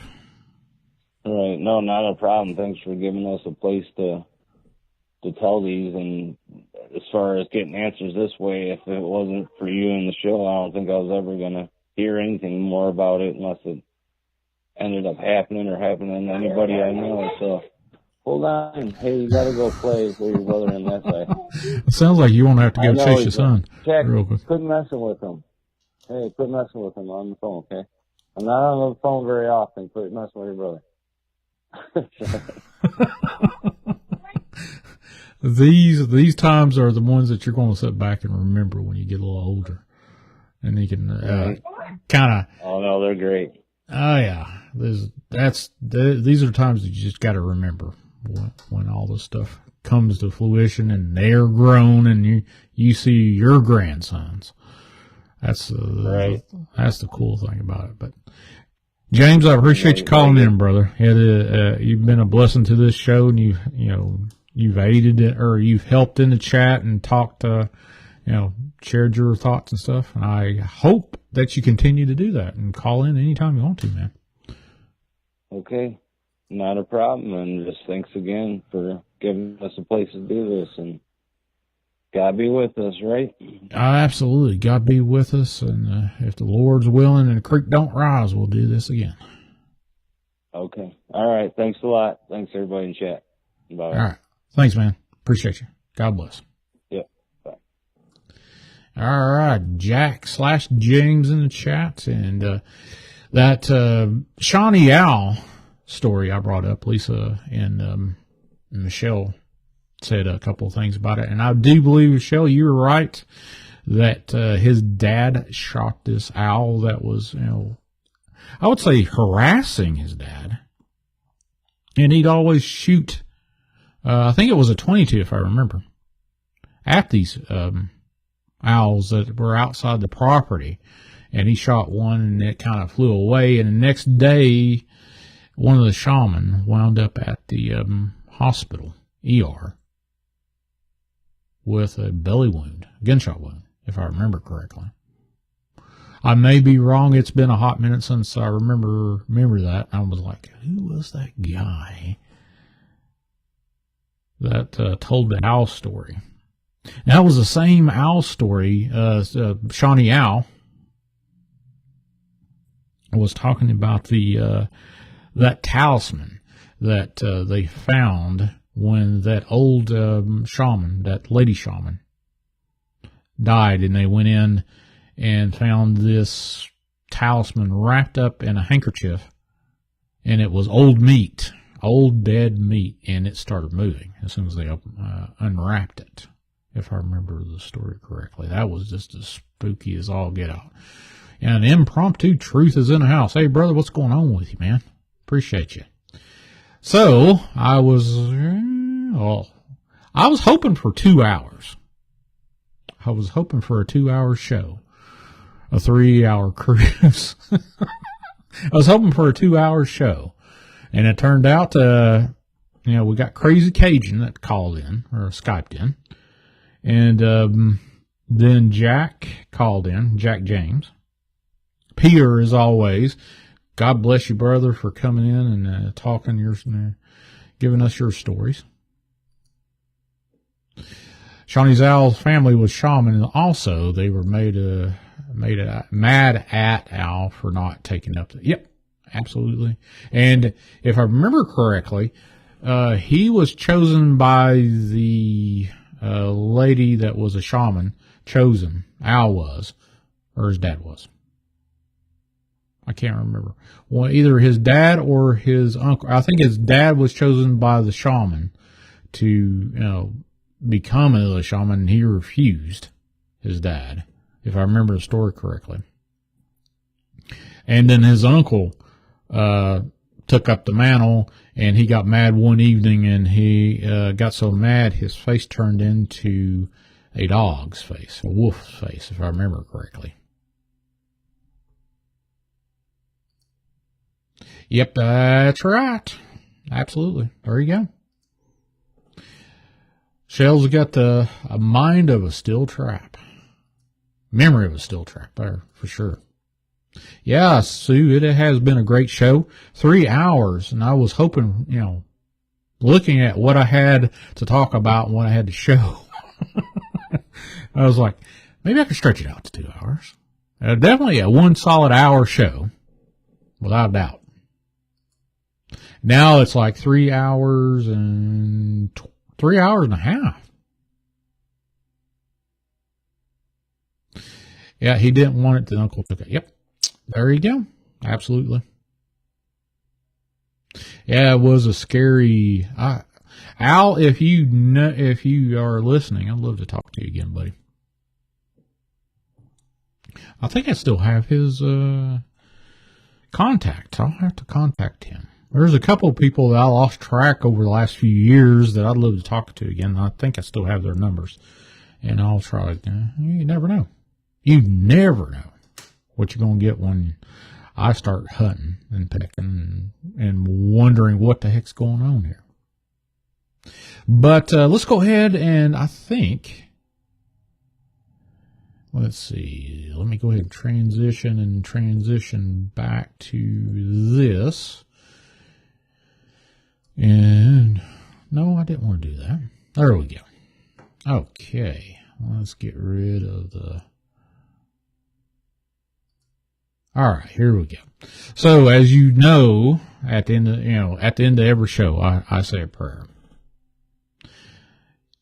Just because of the craziness that we talk about, or I talk about, the supernatural topics that we kind of chase the truth on. You can't talk about this stuff and expect that, hey, you can't touch the subject. Once you start talking about it, they start saying, hey, wait a minute, let's go back and see why they're talking about us. The supernatural subjects, the demonic stuff that we touch on. UFOs, aliens, dogmen, Bigfoot, ghosts, you name it. But, yeah, there we go. Let's go ahead and say the closing prayer. Father God, I come before you to give thanks for tonight's show, being able to talk to all these fine folks that have listened or will listen in the future. that have participated in the show in chat and called in. Crazy Cajun, Peter, James, bless them all and their families. Keep them safe and sound. Father God, I ask in Lord Jesus Christ's name, in thy love and mercy, establish a perimeter of protection around us and myself and all our loved ones, those who pray for us and their loved ones. May the holy angels guard us and all our possessions, establishing a perimeter of protection around us, rendering us immune from any kind of demonic influence. I ask that no demonic bondage, door, demonic entity, portal, astral projection, or disembodied spirit may enter the space of 100 yards in all directions of us. I ask that any demons within the vicinity or any that should try to enter here be rendered dead, deaf, dumb, and blind, that thou would strip them of all weapons, armor, power, and illusions, and authority, that thou would bind, rebuke, and disable them from communicating or interacting with each other in any way. Remove them, sending them directly to the foot of thy cross, Jesus, Son of the Most High.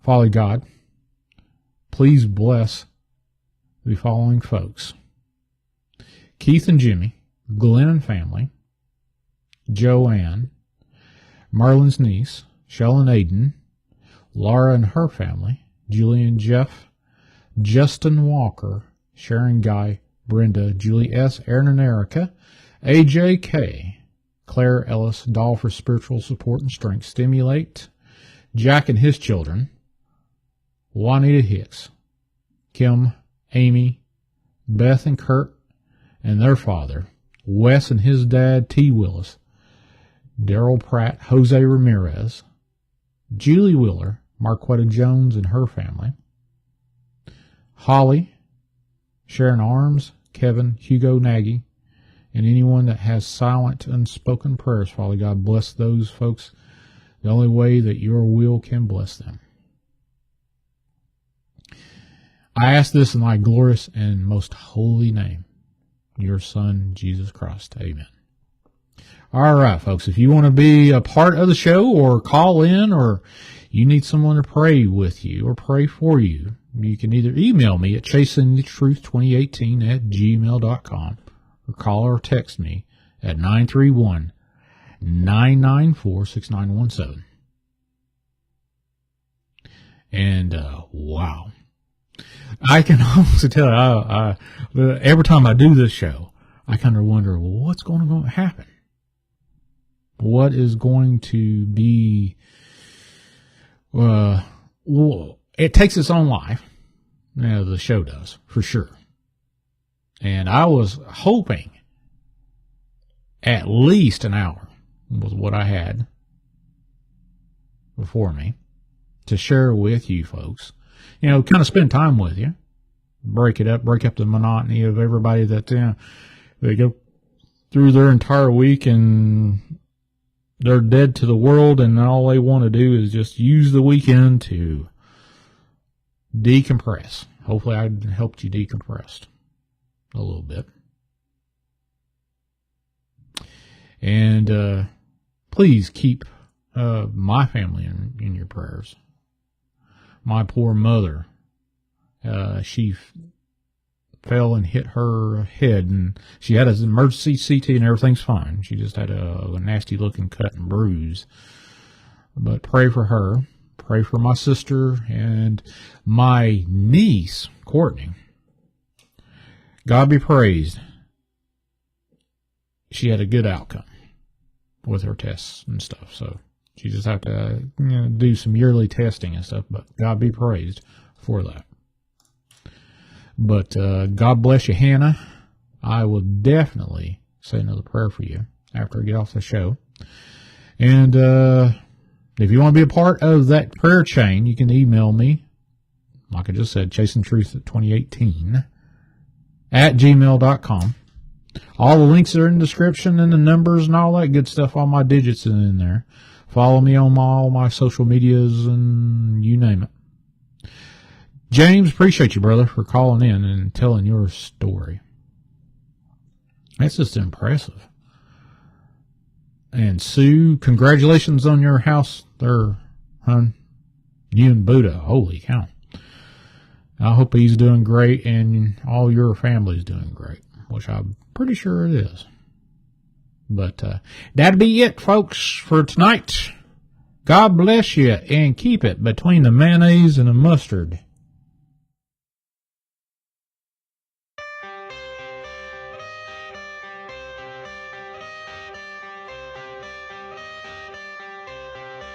I got the cash in the bag, stadium packed. Born a rock star in this life, gon' live it up on the attack. Baby, I'm bad, I just wanna get caught up in this life. I'm crazy, I'm mad, doing no cap. Only God wants you, better go live it up. Cash in the bag, stadium packed. Baby, I'm bad, baby, I'm bad. I just wanna stay bad, stay mad. Shit on my shoulder cause they treat me like an outcast. I ain't gonna take that, stay back. Always swinging hard till the hits come in all caps. I ain't gonna lay back, pray that someone's gonna help me. Ain't nobody like that. I ain't gonna wait, that's all fact. Give me one shot and I'll never get the throne back. I'm sick of being cautious. I'ma go cause something, can't stop this. I'ma steal everybody's lane, cut a shoplift. Sick of hearing everyone complain when they thoughtless. Taste the pain, it's like candy canes. It makes me go change into a better frame, into a better name. Society's insane, we all live for fame, yeah. Cash in the bag, stadium packed. Born a rock star in this life, gon' live it up on the attack. Baby, I'm bad, I just wanna get caught up in this life. I'm crazy, I'm mad, do it no cap. Only God wants you, better go live it up. Cash in the bag, stadium packed. Baby, I'm bad, baby, I'm bad.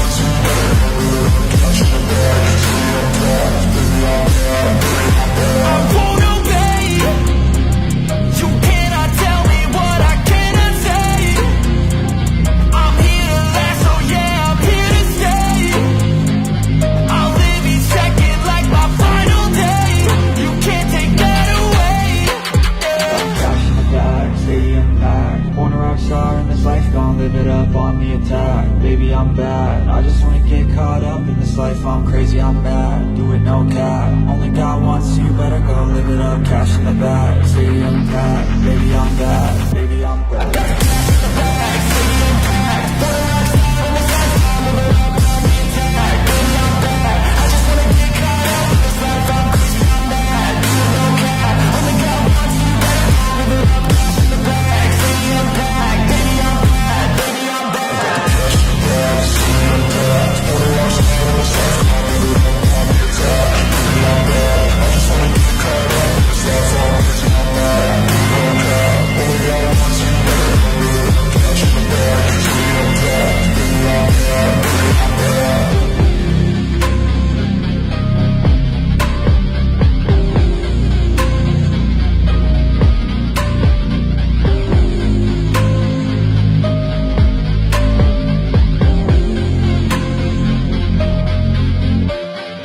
You're chasing the truth with my man, Shawn G.